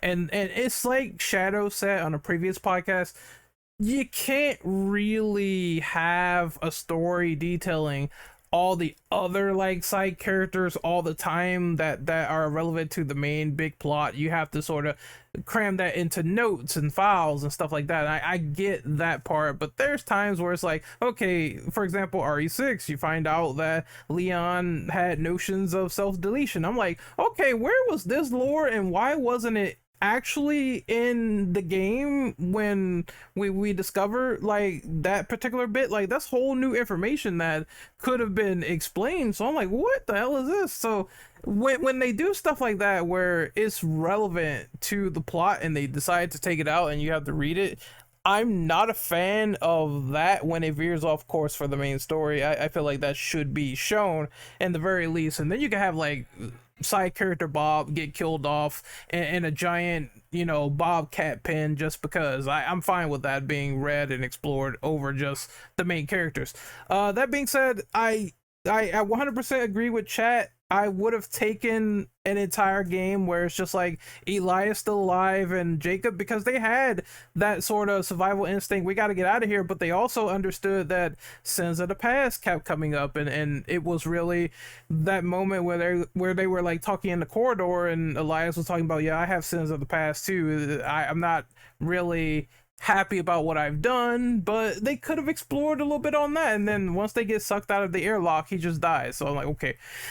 So that felt like wasted potential in a sense. Don't get me wrong, I do like the lore aspects though. I think that's incredible, finding out that it's been a 75-year journey to people trying to understand this virus that they cultivated from the giant fish monster, and trying to find the perfect alpha that could give, you know, superhuman powers, that could give birth to a new civilization that's full of like people that could thrive off of being like powerful. I really like that idea. It felt like it was, though. I called this a joke, but I feel like this joke rings true. I called it Space Resident Evil, and it feels like an amalgamation of Space Resident Evil with the evil corporation UJC, and then you have the Death Space elements, and you put that into a blender and you have the plot of the Callisto protocol. So that's really cool in a sense. I like the biology. I want to do a breakdown on the lore of where the biophage came from, because I think that's cool when they did that. I think the colony chapter was the best in terms of like lore. Overall, though, outside of that, I just wish I had a little bit more humanization than normal. But otherwise, it's not as bad as people are making it out to be, but it could have been a little bit better than what it was. So I will pass the baton to Des. Okay. I definitely think that I'm probably gonna end up forgetting a lot of what I wanted to say in terms of like characterization and stuff. I do feel like I liked the story. I do wish that we could have, like, we got a couple of flashbacks with Europa, which was like cool, I guess, but I wish we could have gotten like more. I don't know. I guess we just experienced it while we were playing the game, in terms of what happened on Europa. But I wish we could have gotten a little bit more in that regard. But yeah, I think that's like really all I have to say in terms of the story. In terms of the characterization, though, I was also in the boat of Elias dying. Kind of sucked. Like, I feel like we didn't have Elias for very long, but it feels like, you know, Jacob and Elias ended up experiencing so much together, and they ended up so close in the short amount of time they had together. And he felt like super useful. It just kind of sucked that he died so early on. And then with Danny, I guess, like Danny, I get that they I guess explained like what actually happened. Like, you learned throughout the I have the chat open right now. And you learned throughout the game that Danny was like on Europa and she was trying to stop everything that was happening, but it just seemed like she was so like hell-bent on doing everything on her own, including mainly like killing Jacob, I guess, when it's like, yo, we could work together to get out and then continue hating each other from then on. Like, that's totally fine, but it's like, you need people to help you get out. So I kind of just don't like that she wasn't thinking rationally. And then like I guess as the story goes on, they kind of sort of seem like they have that. I don't want to say that they were close because they weren't, but it's like they kind of both realized, hey, we definitely need to work together if we both want to get out of here. We're like, we need each other. And it it I feel like it ended up like playing out pretty well just because they did technically make it to the end together. Like Jacob did want to save her. He learned about like why she did what she did, and all this stuff, which was like cool. Now if we're like focusing less on the main characters and focusing on the minor characters, I'm gonna be honest, I don't remember none of their names. I'm gonna be honest with you. But I think finding out a lot of the story through the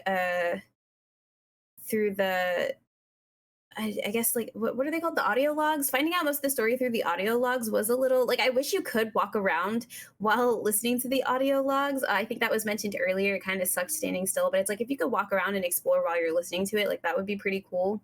But I feel like that would also suck because again the game doesn't give you time to breathe and you end up like having to fight things every 2 seconds. But it kind of sucks just standing there and listening to it. And then I don't think I ever ended up finding all of them because there were some people who like you found where there were multiple audio logs under their names. So like you could definitely miss like part of the story. So that kind of sucked. So I feel like that's like flashbacks would have been nice, I guess. I don't know, to figure out what's going on.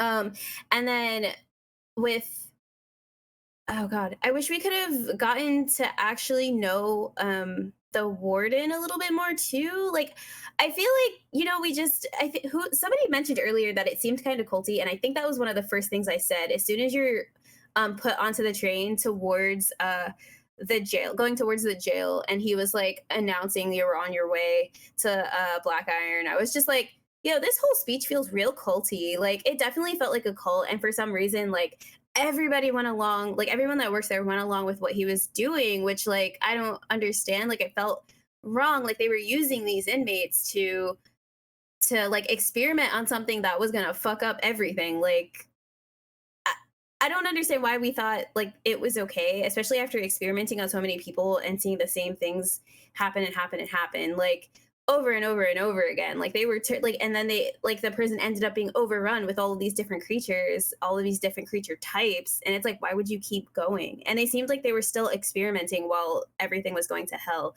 So like, you know, some of the seaside characters that we came across, it was like, why are we doing this? And then when you get to the warden, it's just like, sir, what's the reason? Like, what's the reason? It just feels like it's an interesting story, but it's also just kind of like, why are we like this? But yeah, I think like overall I liked it. But I feel like a few things could have been changed, like some people were saying earlier. So yeah.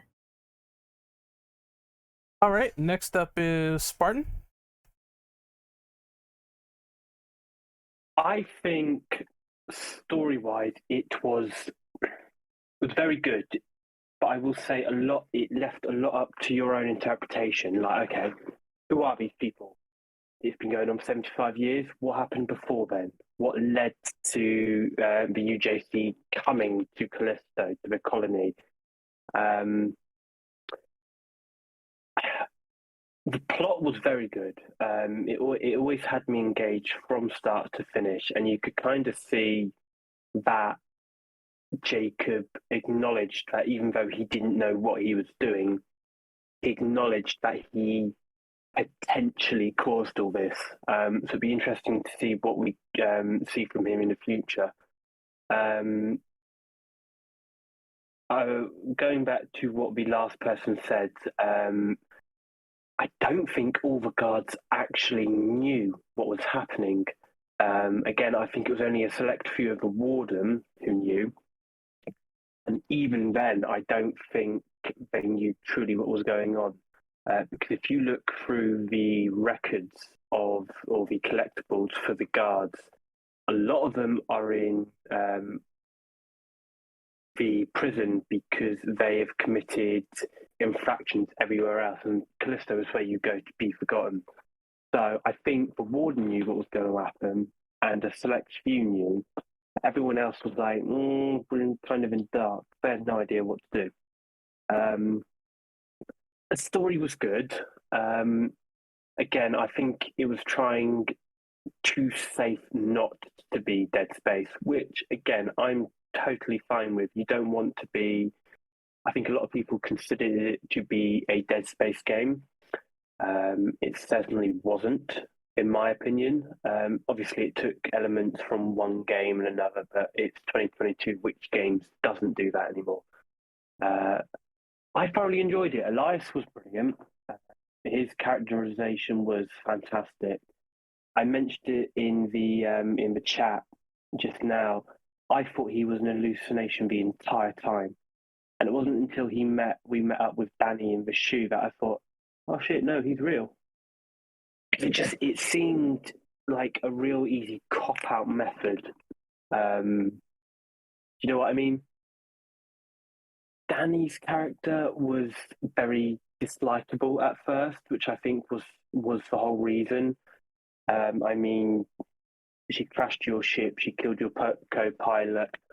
I don't feel there was as much of a character development with her and Jacob, because from when they meet in chapter 5 onwards and start quote unquote working together, she's always been more or less cold towards him, and all of a sudden he goes out to save her life. It just seems a bit of a 180.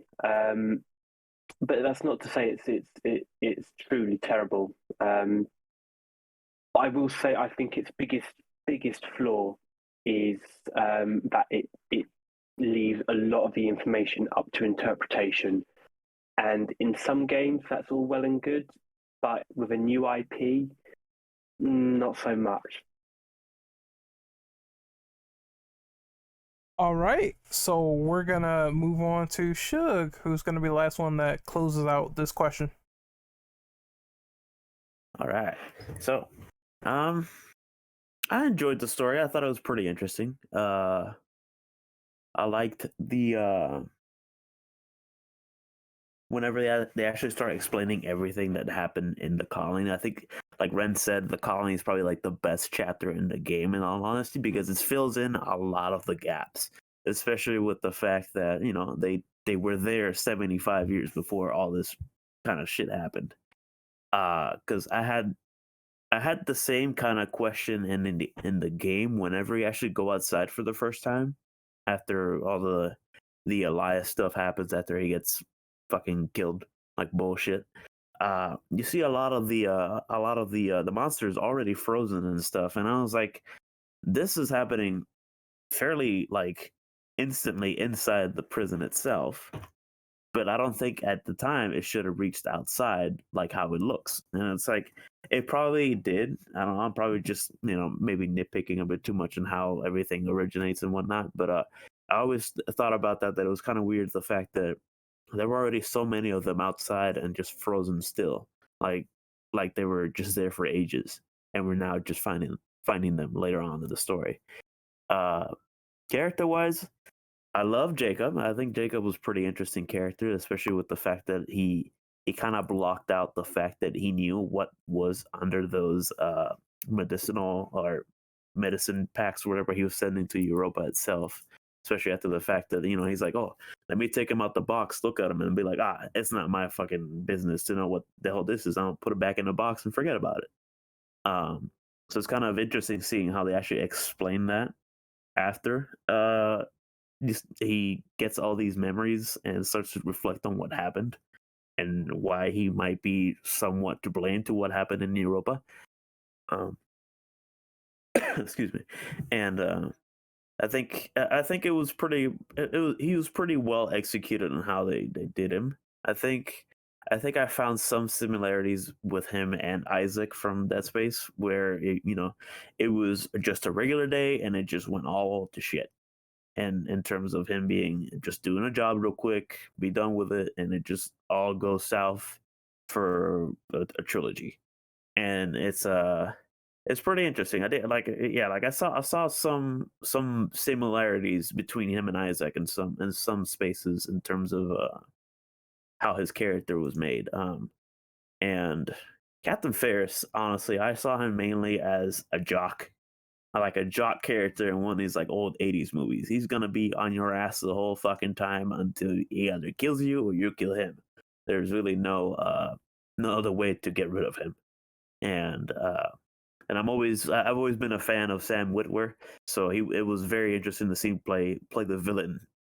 I guess again, and be so just such the biggest asshole you've ever met in a game.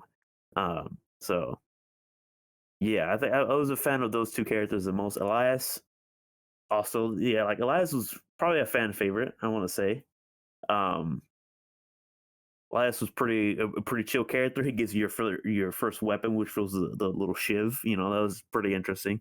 And you hang out with him for like the first 3 chapters, and then just I know where he's fucking killed.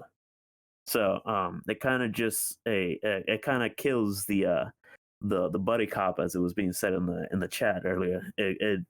Their buddy cop adventure ended pretty abruptly. Honestly, I think he should have lived throughout the whole thing. And yeah, so like Danny used to don't really start getting more into her character until basically the colony. In all honesty, it's not until you guys start going all the way down where you're like, oh, I'm trying to start treating you nicely because I showed you that I'm not the one to blame for what happened in Europa. And so them being kind of, just putting all that bullshit aside to try and get to escape Callisto itself was interesting. But I think it was not forced, but like I think that happened too fast for them to actually be all buddy buddy in terms of him saving her. But I guess it also just adds to the story itself and how the game ended, because I think they might do something with Jacob being stuck there and being attacked by Ferris right after. So I don't really know. I think it's something interesting they might do either in a DLC or a sequel. So who knows what will happen with those two characters? I would love to see Josh Duhamel and Sam Witwer do more work together, especially in a game like this. So it'd be amazing. That's pretty much it. All right, we're moving on to question number 7, which is a large question. So what are your thoughts on the DLC season pass? This correlates to more skins, new areas, new death animations, new story DLC, new game plus, permadeath and hardcore modes, and customizable difficulty, which sounds like what you could do in Last of Us Part 1 and 2. So what are your opinions on this? I'll start with Austin. Alrighty. I'm pretty excited for the new DLC stuff. It is gonna probably seemingly, like I said, I've been hearing this for a while now that they plan on supporting the game for 4 years with content and etc.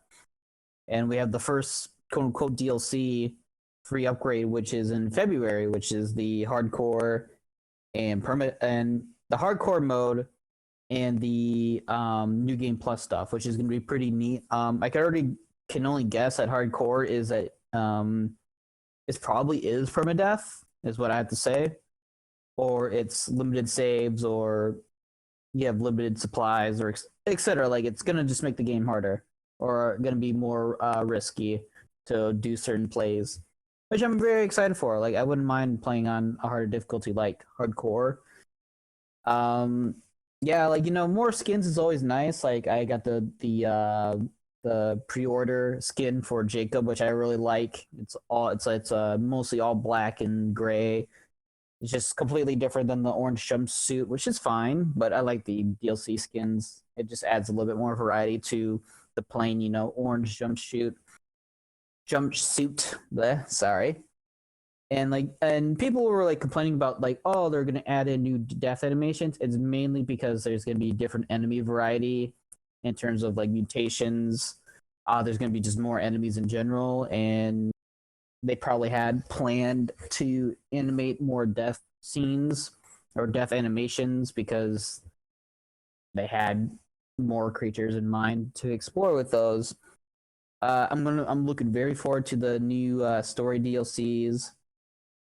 And see where they're gonna go. I have a feeling like we're just gonna have a direct continuation of Jacob's story, either the first or second DLC, If not, it's going to probably be a DLC with Danny and what she was doing. Or maybe, like I said, a Captain Ferris one would be really cool because it just explores his thoughts and process, and while he's like transforming into this monster, which with Danny, it seemed to have it doesn't exactly transform right away if you get infected by a larva instead of an infector. An infector just transforms you immediately when it just infects you, and a larva seems to slowly progress and makes you like super weak and super like drained of energy and slowly like dying from the parasite in your head. And the customizable difficulty is nice and all. I'm probably gonna stick with the hardest difficulty whenever it comes out, and depending on what they add as options, I might fiddle with that. Otherwise, I like to just keep it as what it is. Like resources, enemy health, enemy damage, etc. would be pretty much the same thing. But yeah, I'm pretty much looking for the DLC. Like, I don't think there's anything bad coming with this. They said a while ago that they plan on continuing this game as it's at base and just expanding upon it, which I think is a good idea in my opinion. Next up is Des. Oh, I mean, I honestly I haven't looked into any of like the DLC stuff. Is it really just like my thought, like what I think is gonna come out? Yeah, more or less. Or like, does any of this for the DLC entice you in a sense? Oh, honestly, I mean, the only thing that I feel like would entice me would maybe be like the new story. I'm not really a skins person. I don't really care for like extra skins. I just play the game to play the game. Um, New areas would be interesting.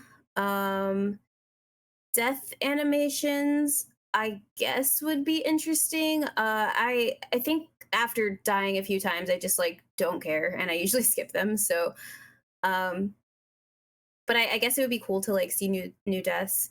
As far as the DLC, if there's more story, like in terms of, I guess what the aftermath. I mean, I don't really know with how it ended. It looks like there could be more. So if there's something like that happening, where they just kind of expand a little bit on like the actual end of it, like that'd be pretty cool. Or if we get to see like how like how Danny carried out her plan on letting people know, that would be cool. Or even I was mentioning earlier about, yeah, like being able to see more about Europa. Like if we kind of like got a little bit more of a backstory on that, that'd be cool too. I don't care about New Game Plus. I played on the hardest difficulty, and I no. Well, New Game Plus. Wait, New Game Plus would end up being you could kind of keep everything that you had and start a new game, right? Yes.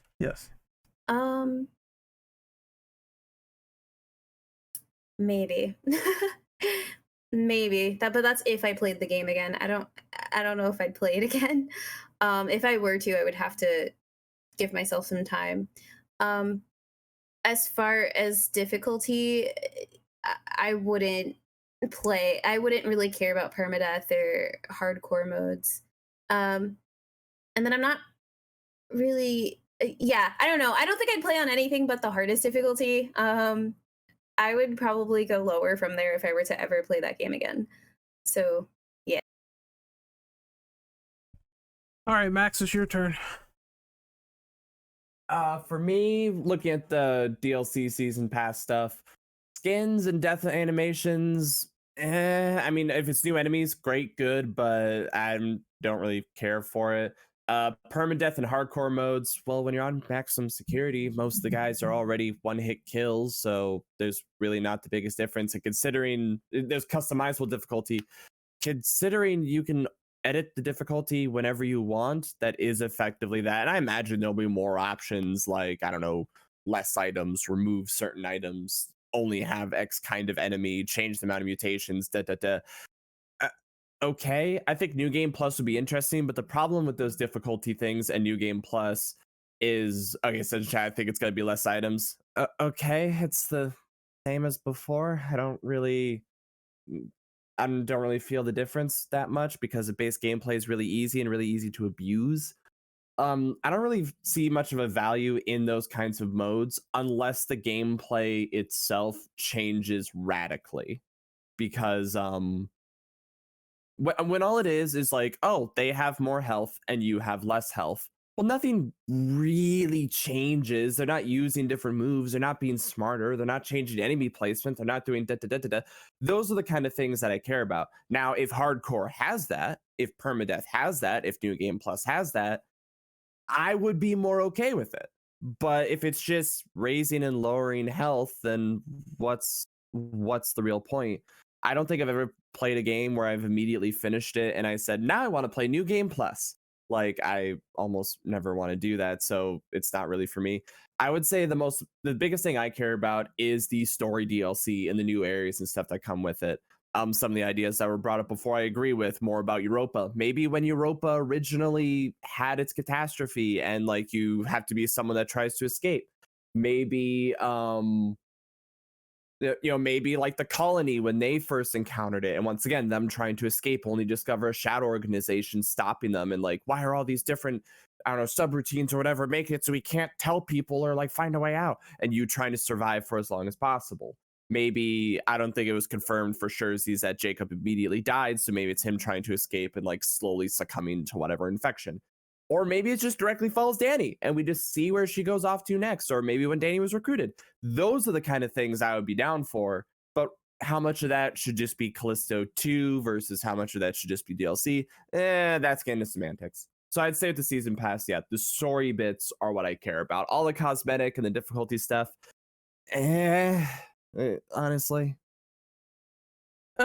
To me, I mean, I'm not too bothered at having New Game Plus stuff or higher difficulty. I mean, I played Last of Us more when I got the Grounded update, and I was just pummeling people in the face and discovering, it's just more incentive to give more replay value to the game, which doesn't really have a lot of it due to there not being New Game Plus options, or there not being abilities to skip cutscenes, or there not being like stuff like that available. Because I got to a certain point where when I got to the middle of the game, I was just like, they're giving me way too many health injectors. I kind of wish they'd give me less of those. But yeah, it's it's stuff like that where it's like I can't really talk about how they're gonna coordinate Contagion when that comes out. The only thing I can say is that for that mode, I just hope that it's equivalent to like a Devil May Cry, where they, on harder modes, they put in enemies that appeared later in the game as opposed to putting them like where they were supposed to be. They put them in earlier, so it's something equivalent to that, where they could do that and make it harder. I don't mind that, because I'm always going to want to go back and experience how this is coordinated. But that being said, the story DLC of course is important. I think though that they did a piss poor job when they tried to explain this to the fans, because they ended up spoiling what was happening at the end of the game when people were asking them about the story DLC. And I swear to God, one of the quotes was like, yeah, Jacob's journey will continue. And I was just like, well, thanks for that. I guess he lives at the end of the game, so no tension there. And I wish I did not read that, but I've read that ahead of time. It's just a little funny tidbit. Anyway, I think the DLC might be interesting because now they're dealing with the fact that there's Jacob by himself alone at this colony. So what are they gonna do now? And I think the Ferris jump scare, I don't know if it was him. It could be that would be a way to bring Sam Witwer back into the equation yet again, because I mean, he could just talk his bullying jock stuff to Jacob while he's in the entire story DLC, and I think that would be fun. Or they could do something where it's like now Danny and Jacob are linked, so it could go back and forth between different gameplay elements and you can switch between those two. They could do something very cool with it, which is why I think it's going to take a while until we get to the summer, and then you can set up Callisto 2 after the fact, which is what I think they're going to do. So I do like the fact that you can get all this new stuff, that they're putting in a new area in the main game, because they distinctly said they're not only gonna add in story DLC, but it's gonna be new areas in the main game that you couldn't get into originally, that you could get into if you play the new Contagion bundle. And I'm kind of looking forward to that, because it's like two and two together. This is probably why they're putting out New Game Plus, so they can incentivize, hey, you can now go through this place you previously couldn't go through before, and that's kind of nice. So either way, I like that. The skins or whatever, I'm kind of mad at Crafton for having my snake skin in the ether. When I was playing on PS4, it just disappeared, and then automatically when I switched to PS5, it was there. So I'm like, okay, that's just weird. So I hope that doesn't happen again. But yeah, that's about it. I couldn't be more excited for the updates, and hopefully they are worthwhile and entertaining to play. So next we have, let's see, Mr. SpartanWright.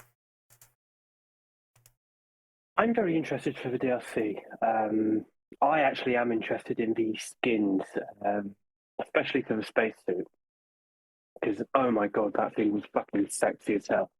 I also hope that in future updates they release a option where we can wear the suit from the beginning, from the very beginning of the game. Yes, for gameplay reasons, I can understand why they wouldn't, but it just looks so cool. I mean, they fixed the healing speed animations, they fixed the weapon speed animations, so you never know, they might do.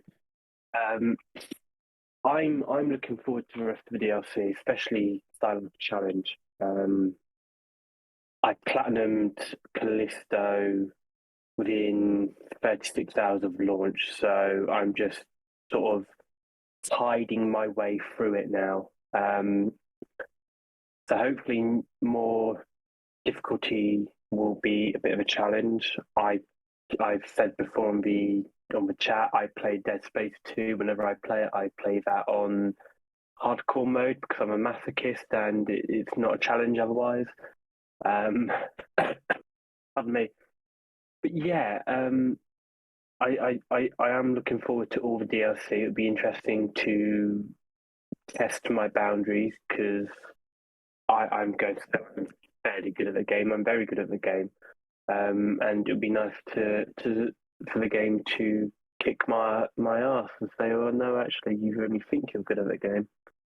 So, yeah, I think if it is indeed 4 years of support for the game, I do hope they also release content throughout those 4 years, and it's not just patches throughout the 4 years.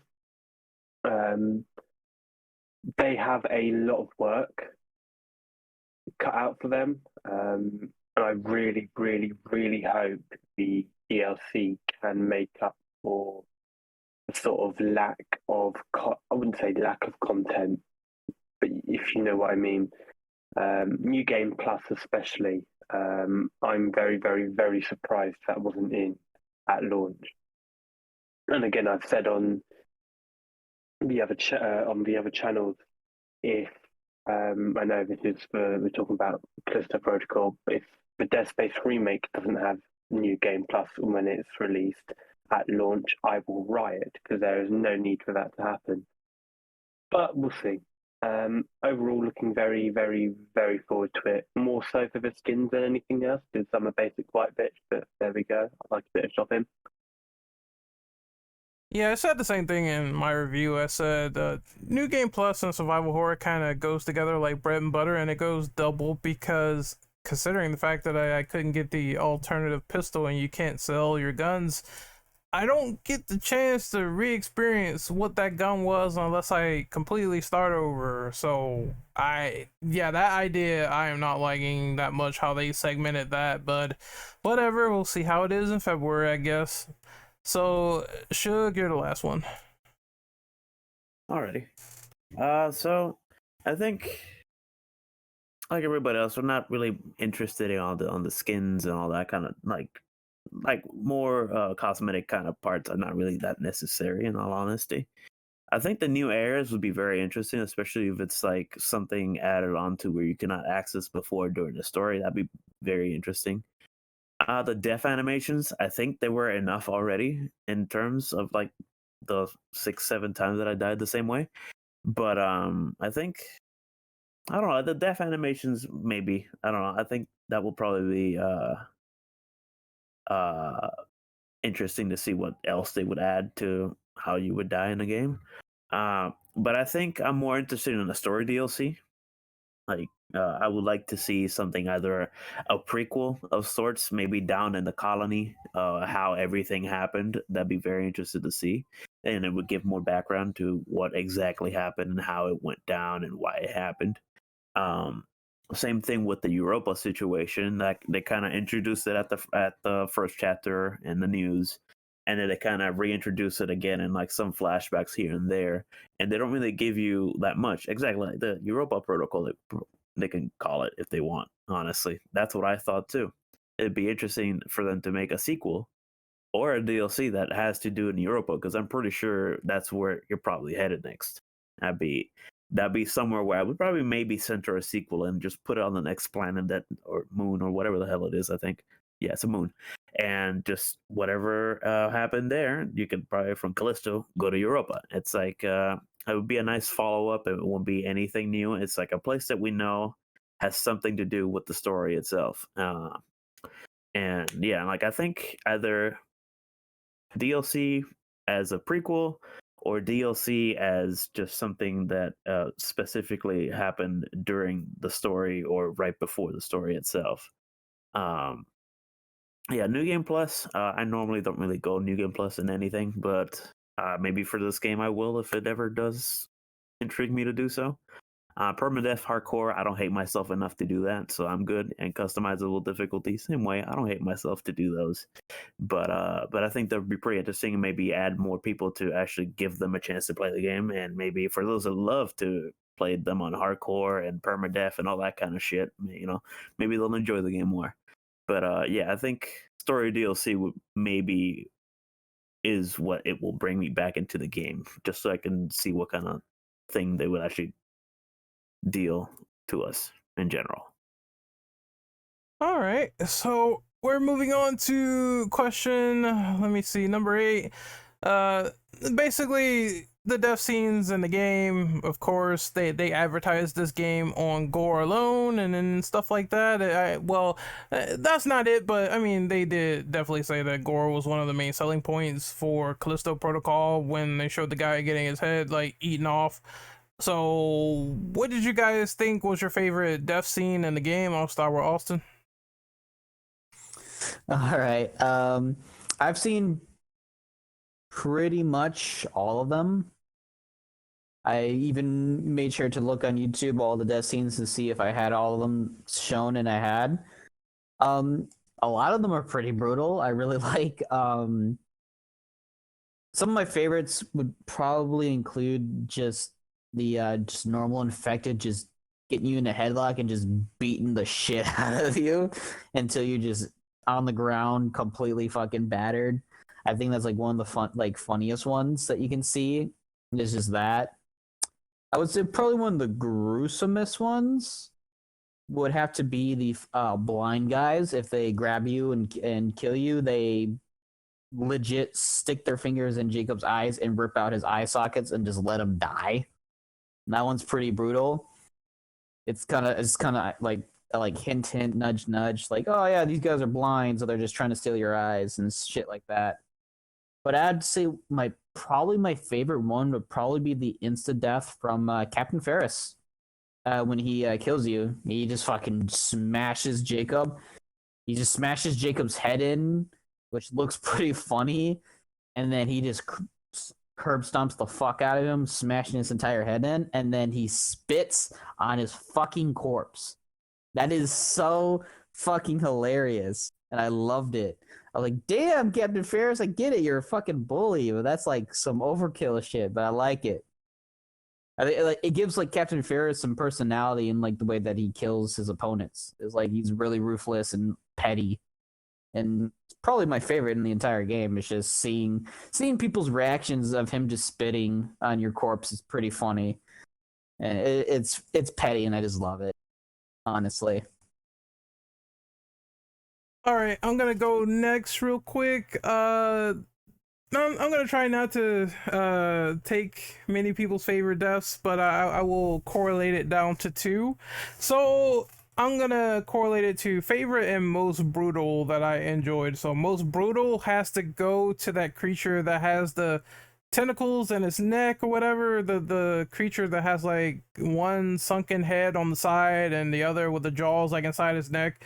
When it grabs you, it can do an animation where it will shove tentacles through your face. If that fails, then the tentacles will penetrate the eyes, the nose, the mouth, and Jacob will just like go on the ground as that continues. And I just thought the way that was brutal because he's just like choking on his blood before he actually like just succumbs and dies. And I was like, oh my god. And the sound design there was like just nasty, all muffled gurgly noises that you don't want to hear in your headsets. So they did a good job on that.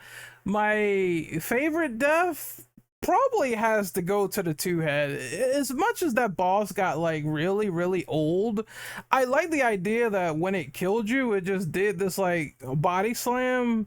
Then it just stepped on your left arm, it stepped on your right arm, and then it stepped on Jacob's head. And so it's like, you know, a lot of disrespect going on right there with the organs and limbs being like stomped on, like stomp me mommy. So that was pretty funny actually.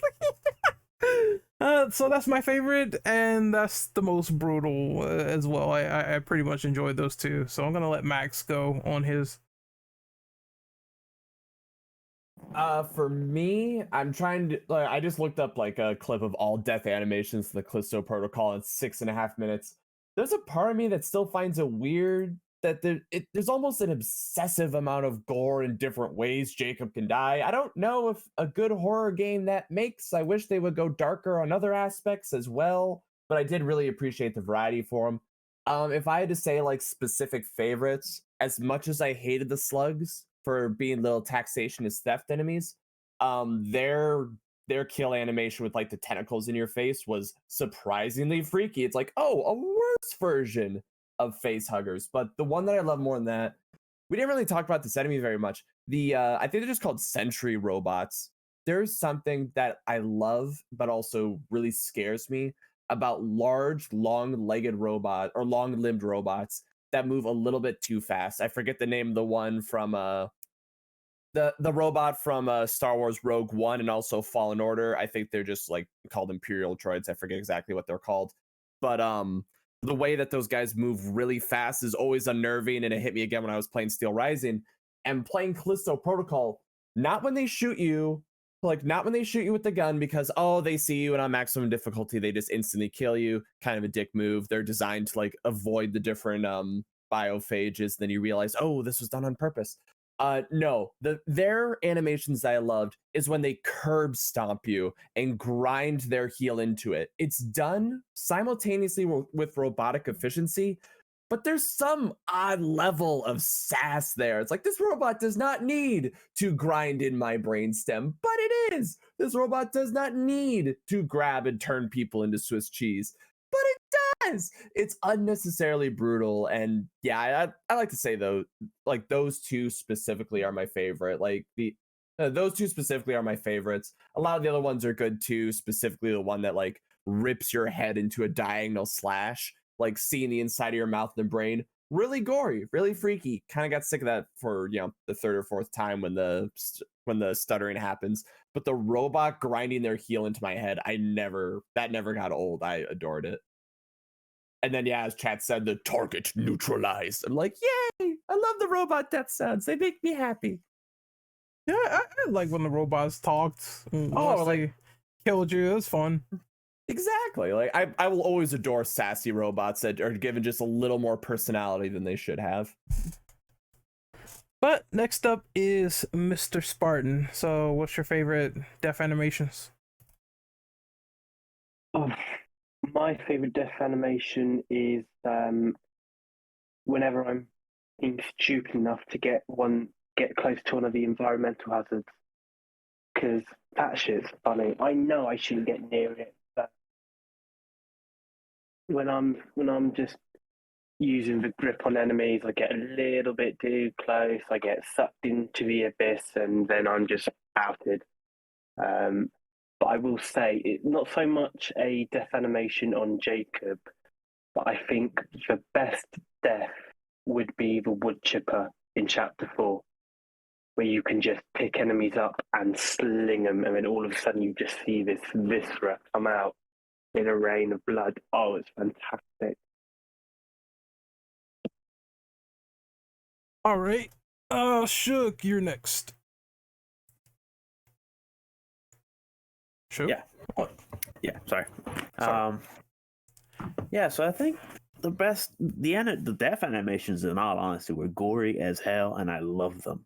I love gore, and I think it was very interesting to see them and the way that happened. I like it.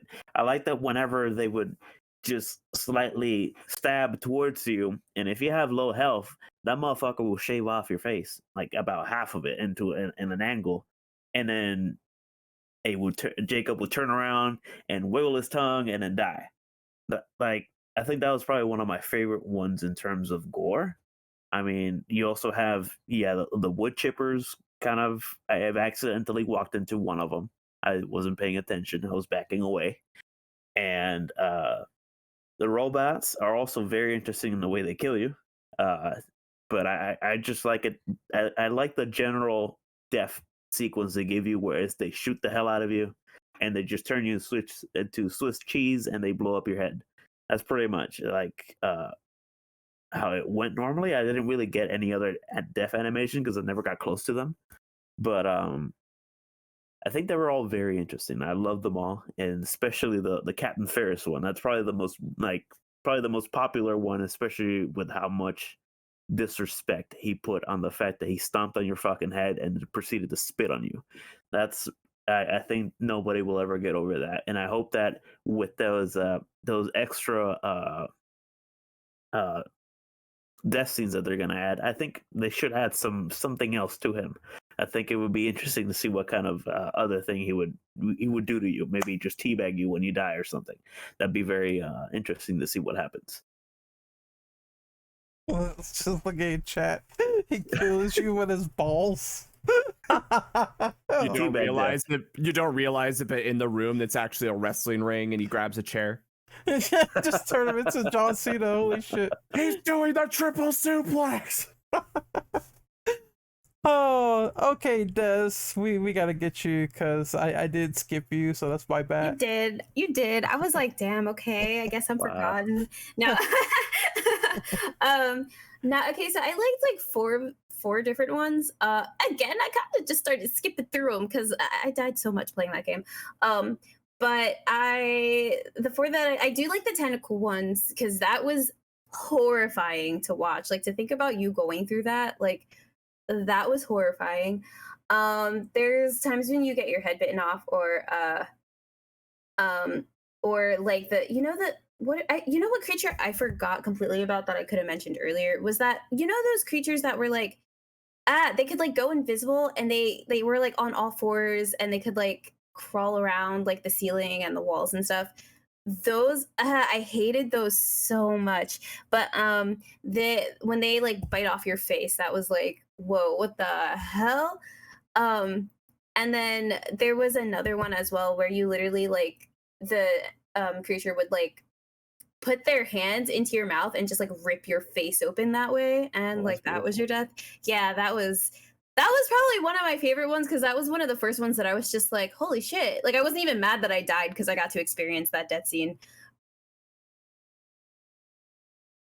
Oh, okay. I am back. So I'm going to, I was just typing this by the way, but I'm going to combine question 9 and 10 so we can start to wrap up, and I think this was a good discussion. So basically what it says is, if there was any last thoughts on what you will want in a Callisto Protocol sequel, what would it be, and what is your final verdict on the game? We'll start off with Austin yet again. Yeah, so what should they do with the game if they made a sequel, or just adding stuff to it? Just more variety and just melee combat. Like, just add more features and more mechanics that just entice the player to do combos and just like learn certain aspects of the game that are like a lot more intuitive. Give us more interesting upgrade paths that isn't just stat increases into alternate fire. Stuff like that would really help the game. And then of course they're going to add in more enemy variety, which they already planned on doing, so there's nothing much to say on that part. But that's mostly what I want in like a sequel slash just the expansion of this game. And I'm pretty sure I like noted this in the channel on the Discord before, but I gave my final verdict. My like critical score of the game was like an 8, like an 8.5. The game was fine, the game was good. I really enjoyed it. And then a personal score for me was a 9. I thought personally this game was a 9 because I really liked the characterization of every character. I felt like they were pretty cool to watch and they developed in a way that I really enjoyed. I thought the gameplay was fine. I had mixed feelings on it, but it didn't really distract me from everything because the atmosphere and the thematics of the game was super good, and they delivered really well on that, and that really carried a lot of weight. And I just overall enjoyed the game, and that's why I gave it a 9. It's very flawed. The game is super flawed, but that doesn't stop me from thinking this game is pretty good. And final verdict is it's a 9. Critically, it's like an 8, 8.5. Still a very good game, in my opinion. Next up is Danny's Girl. Danny's Girl, tell us what you thought of Callisto and anything you want to see for a sequel. All right. I truthfully think that I have mixed feelings about it. I don't think it's my favorite game, but I didn't like hate it. But okay, so I wish that I could have had more time to enjoy like actually playing the game. Again, I just felt like there wasn't any time to kind of just stop and chill for a second. Just because you were fighting enemies so much. And then I didn't really like that there wasn't really as much of a variety in like some of the enemies, like the mutating ones, I guess you could say, or having to fight with the two-headed one, like more than the one time that I thought you had to fight with it. And then, but I did like the story. I did like the gore. I liked the death scenes. I liked everything about it. I liked how like I don't want to say how pretty the game looks because it's actually kind of devastating. But like I like how it looked visually for the type of game it was. But that's pretty much it. I don't if they were to do, I feel like we touched on like what they could do in future stuff already. Honestly, I think that just if they were to do a sequel, honestly, I don't even know what to say to this because I don't really know what else you'd do for a sequel besides like go over like what happened in Europa, which we talked about already, or if they're gonna press forward, like what is Danny gonna do to try and stop things from happening anywhere else? Like that's the only real thing I could think of. So yeah. All right, Max, Mr. Max, it's your turn. Final verdict, it always comes down to numbers. I'm not very good at them because I always just go off of personal enjoyment. You know, like 0, 10 obvious, 5 is just kind of like meh in the middle for me. If I was gonna give a final verdict on the Callisto Protocol, I would give it probably a 6 out of 10, or more accurately, the dodge system out of 10. There are unique ideas. There are fun concepts. The game's very pretty. The game's very visually like appealing. The gore is wonderful. The problem is that it kneecaps itself and limits its own variety, and it doesn't. I mentioned this before. We've been kind of like walking around of this game being a spiritual successor to Dead Space. To me, when I played it, I wanted it to be something different and something unique. But it's as if it itself was doing its best to still be Dead Space. There's so many different details that could have been done differently or could have been removed entirely, like stomping, the grip, the corpse, everything being a corpse-related monster. A lot of the story beats remaining the same. That really made it that's not good grammar, that really made it feel like it was trying its best to be Dead Space when really it shouldn't have been. And the places where it isn't Dead Space are wonderful, are great. I want more of it. I crap on the dodge system, but its fundamental idea is good. I just wish that they had more variety, gave you a little bit more of a skill intensive style of dodging as opposed to something that was more passive. For the future, with how they're taking the feedback and how they're changing the game now, I have high hopes for it because I want to see it grow and be its own thing. I want to see the combat become much more intricate, much more skill focused, as opposed to being able to hold a direction is all you need to do. I like the idea of it being more melee oriented, but it doesn't always gel right, and it feels very repetitive. I like the designs of the monsters, but there needs to be more different kinds, and we need to go into more different detail.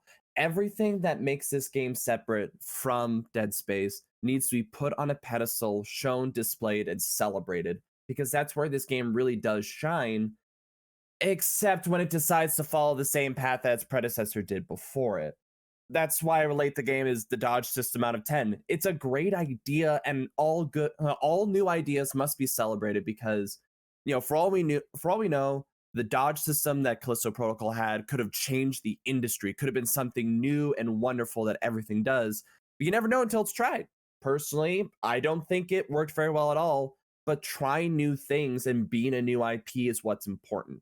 So applause for doing things new, but I wish it would step out of its granddaddy's shadow more, because that's where the game really is beautiful. 6 out of 10, dodge system out of 10. Bam. Sorry for rambling.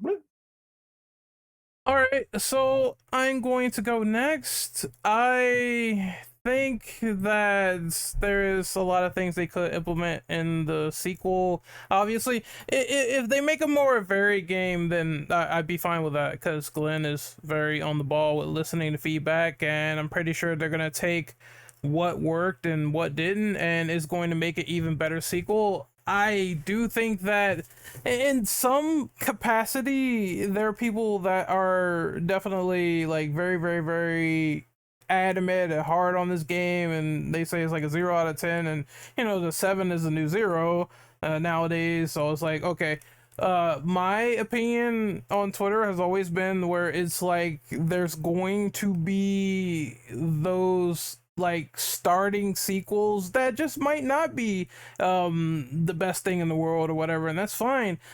Evil Within 1 was not really super great in a lot of areas, and there was frustration and tedium and one-hit bosses, but when we got to Evil Within 2, they decided to fix those problems, and it turned out to be a better sequel. No more enemies with guns, and of course no more one-shot bosses anymore. Everything was balanced out and fair. So I think this is one of those games where it needs more time to gestate and develop into a core franchise once they take all the ideas and fix them, you know what I mean? Nothing's perfect out of the gate, and that's something to be understood. It's also equivalent to Dead Space 1, where when you think about it and you press the melee button is garbage. And then you go to Dead Space 2 and the stomp is like amazing. It's 100% spectacular. It's so good. It's just something that they fixed over time as the game got better with set pieces and its own organic design. So Callisto Protocol is a game that needs more time to develop, but they have a fundamental idea that they could expand upon, and my score for it was a 7.7. I think it was a lot of fun. It had a lot of fun like methods to it, but what killed it was definitely the lack of variety and the factors that came with that. As for dodge, I sort of just got that like out of the gate, so I wasn't really too bothered by it, but maybe they could do some enhancements and tweaks. I think one thing they could do for the sequel is make a dedicated dodge button instead of just pressing the triggers, you know what I mean? Just press X, get out of the way. It shouldn't be really too much of an issue. Therefore, if people die this time, it's all your fault. 100%. It's no getting around it. There's no excuses. If you didn't press that button in time and you didn't dodge out of the way accordingly, then that is the fault of the player 100%. So the game cannot be blamed after that point once they give a dedicated dodge button.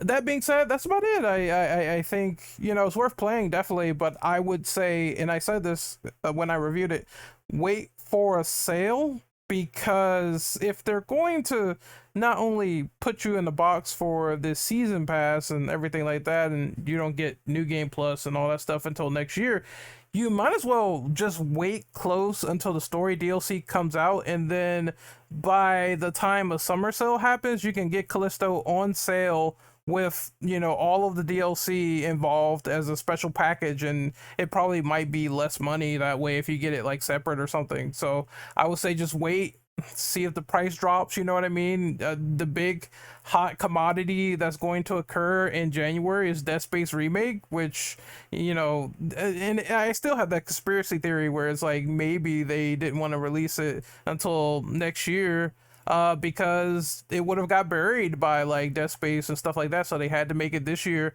to really count for that initial delay. That's why it was weird that Callisto and Dead Space were like close to each other. But I digress. I'll take off my tinfoil hat and I will say that I had an enjoyable time. No alcohol required. Let's see who went next. Des, did you go?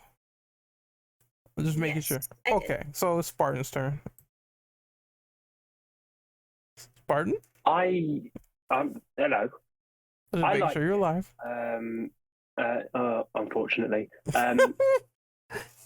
I loved it. It. Don't get me wrong. As much as I loved the game, I can swallow my pride enough to say that it's not perfect, and it's not a perfect game. And I'll go with the fact that, you know, it's a brand new IP, and over the last 15 years of playing games, truly, I don't think there's ever been a brand new IP that's released a game that has had no problems whatsoever. None. The fact that Glen and SDS have been working since launch day on patches, fantastic. It shows that they really care about their product. Bit of a shame that they had to let it get to this point, but it's better than them waiting months and then saying, "Oh, we have investigated your reports and now we are now working on patches." No, they knew what was happening, decided to do the patches right away. So there's that. But yeah, I really liked it. It's not perfect. It needs a lot to work on, either for the DLC but more realistically, the sequel, if it does, because it has so much potential, and I'd be absolutely a shame if it just burns out, if it crashes and burns because of this rocky launch. But if they don't fix any of these issues in the sequel, then yeah, they deserve to crash and burn, because you've had God knows how many years to fix it, and if you decided not to do it just because of your pride, then no, that doesn't sit well with me. So out of 10, I would say a 7, 8 out of 10. It is a very, very fun game to play, I think. But yeah, it needs a hell of a lot of work for it to become better. And last but not least, Sugar Bastard. Yay. So I love the game. I literally finished it about 6, maybe 7 hours ago. So like it's very fresh in the mind for me. I started it 2 days ago. So I was very excited for this game since it was announced. So I was hyped for it pretty much, until I was available for pre-order. I pre-ordered it and I loved it. It wasn't perfect. Yes, it was not perfect in terms of its difficulties at launch, which I didn't experience. So I experienced a little bit less of a mess of a game. So I didn't find any of the issues that people had, and none of the difficulties that some other people had. But yeah, like I enjoyed the hell out of the game. I want to see a sequel. I for sure want to see one. That shitty cliffhanger kind of pissed me off, because I was like, I got scared, but please, can I get some more things of what's going to happen next? And I think if they do a sequel, I would love it if they would go something like how Prototype did it with with the main character, fucking Alex Mercer, where he was the good guy in the first game, and then out of nowhere he's the bad guy in the second because he got converted by the infection or whatever the hell it was that I forgot. But yeah, like maybe something like how they do Prototype back in the day. But yeah, a sequel would be amazing to see. Maybe you play as Danny, or maybe it's gonna be a prequel kind of a thing if they don't do it on a DLC, and maybe just have Ferris be probably the biggest threat or second biggest threat next to the Warden and the group that he is in. So it'd be interesting to see. And I think for the final verdict, I'm going pretty hard on it. I didn't want to go too hard on it, but I'm going kind of hard personally. Like, I enjoyed it. I would, if it wasn't like an official thing, I would give it a 10 out of 10. But I give it about a 7.5 to an 8, and it's like it's there.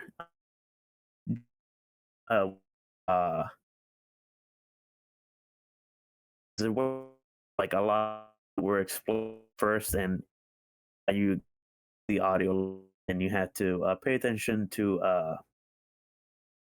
Yeah, you're a robot in a bit, sure. Okay. Let me see if I can see if that helps, maybe. But yeah, well, I would like to see something that happens. Yeah, I just want to see a sequel. Like everybody else, I want to see a sequel. I want this game to keep going. It did pretty well. I want to see more.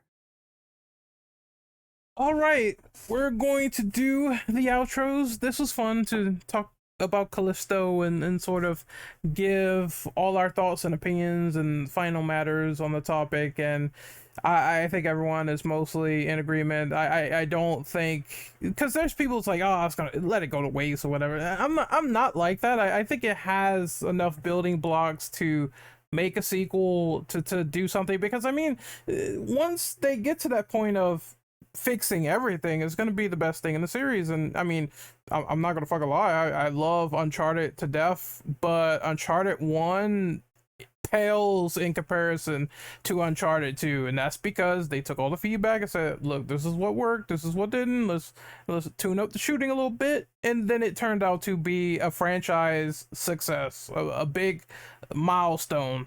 So I think this is the same thing. Evil Within 1, Evil Within 2, 2's great. I love what they did with it when they fixed everything, and I think this could be the same thing. Even RE1 was kind of a little bit rough going back to the OG one versus 2, where it's like everything's just like fixed and amended. So I would give it a second chance for sure if they make a second one.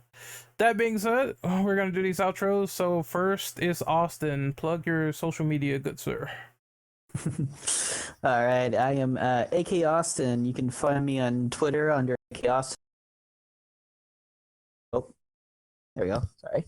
You can find me on Twitch under the same name as AK Austin TTV. I plan on streaming sometime after New Year's. I'm currently dealing with some stuff, but hopefully that gets taken care of. Thank you for having me here, and thank you all for watching. All right, so Danny's girl, Danny's ice cream. Where's your social media? Oh my god. All right. So you can find me on twitch.tv/VersaVulture24, and on Twitter at Desiree.Veronica. Yeah, those are my main socials, and I had fun during this discussion. I had to rush to beat the game so that I could join, but it was a nice discussion. Thank you guys for having me. No problem, no problem. Always good having amazing people around here and talking about horror, which we love so much. Next up is Mr. Max. Max? Yes, thank you so. No, I'm sorry, I'm here. Thank you so much for having me. I apologize for being the villain and the Nancy negative of this podcast. I do my best to be positive, or at least give different points of things I like or things that it can improve, because I don't want to dog on games, because I love games. But yes, my name is Max, also known as Lord Ectro. You can find me on twitch.tv/Lord Ectro or Twitter of the same name. I'm a variety streamer that does some VTubing, some normal stuff, and I'm currently doing the Metroid franchise series. starting Metroid Fusion, just going down the line for all the main games, and Ghostwire Tokyo, which I've been having a really fun time with. And yeah, I'm really looking forward to Callisto. If it ever has a sequel, I will 100% give it a shot because I want to see how it grows. And yeah, thanks so much for having me. All right, it's my turn. So you can find me on YouTube at Renegade Operative. You can find me on Twitch at Renegade_Operative. I recently reviewed this game, Callisto Protocol. So by the time this podcast goes up, that is live right now. So if you want to hear my thoughts on the game, I wrote up a 20-minute piece and I put that up on the channel. As for other stuff, definitely going to be watching more horror movies with the group. Definitely going to be doing some of my own stuff with, namely, lore videos. I want to do more viral stuff, so I think I might do one on Prototype and sort of explain where that virus came from. I think that would be interesting. I did one on Infamous, so it makes sense to do one on Prototype, so that should be pretty cool when that comes out. Next we have the Brit Spartan, and I know he's gonna say I'm only on the Discord.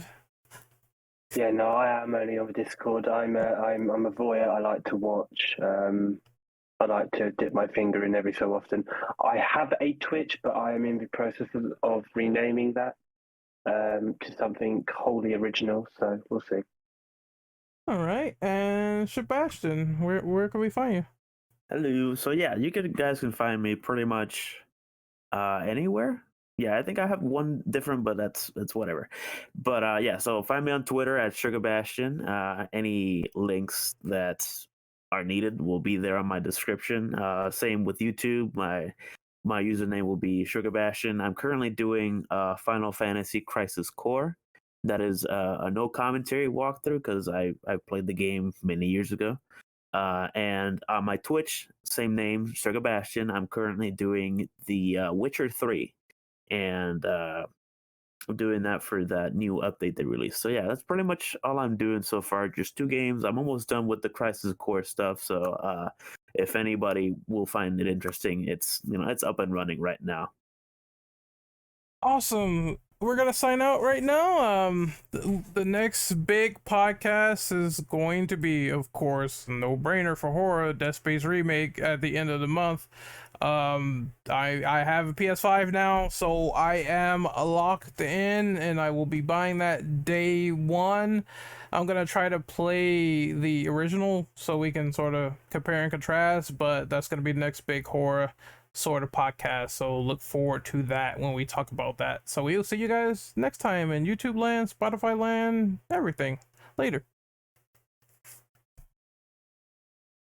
And I pressed the button.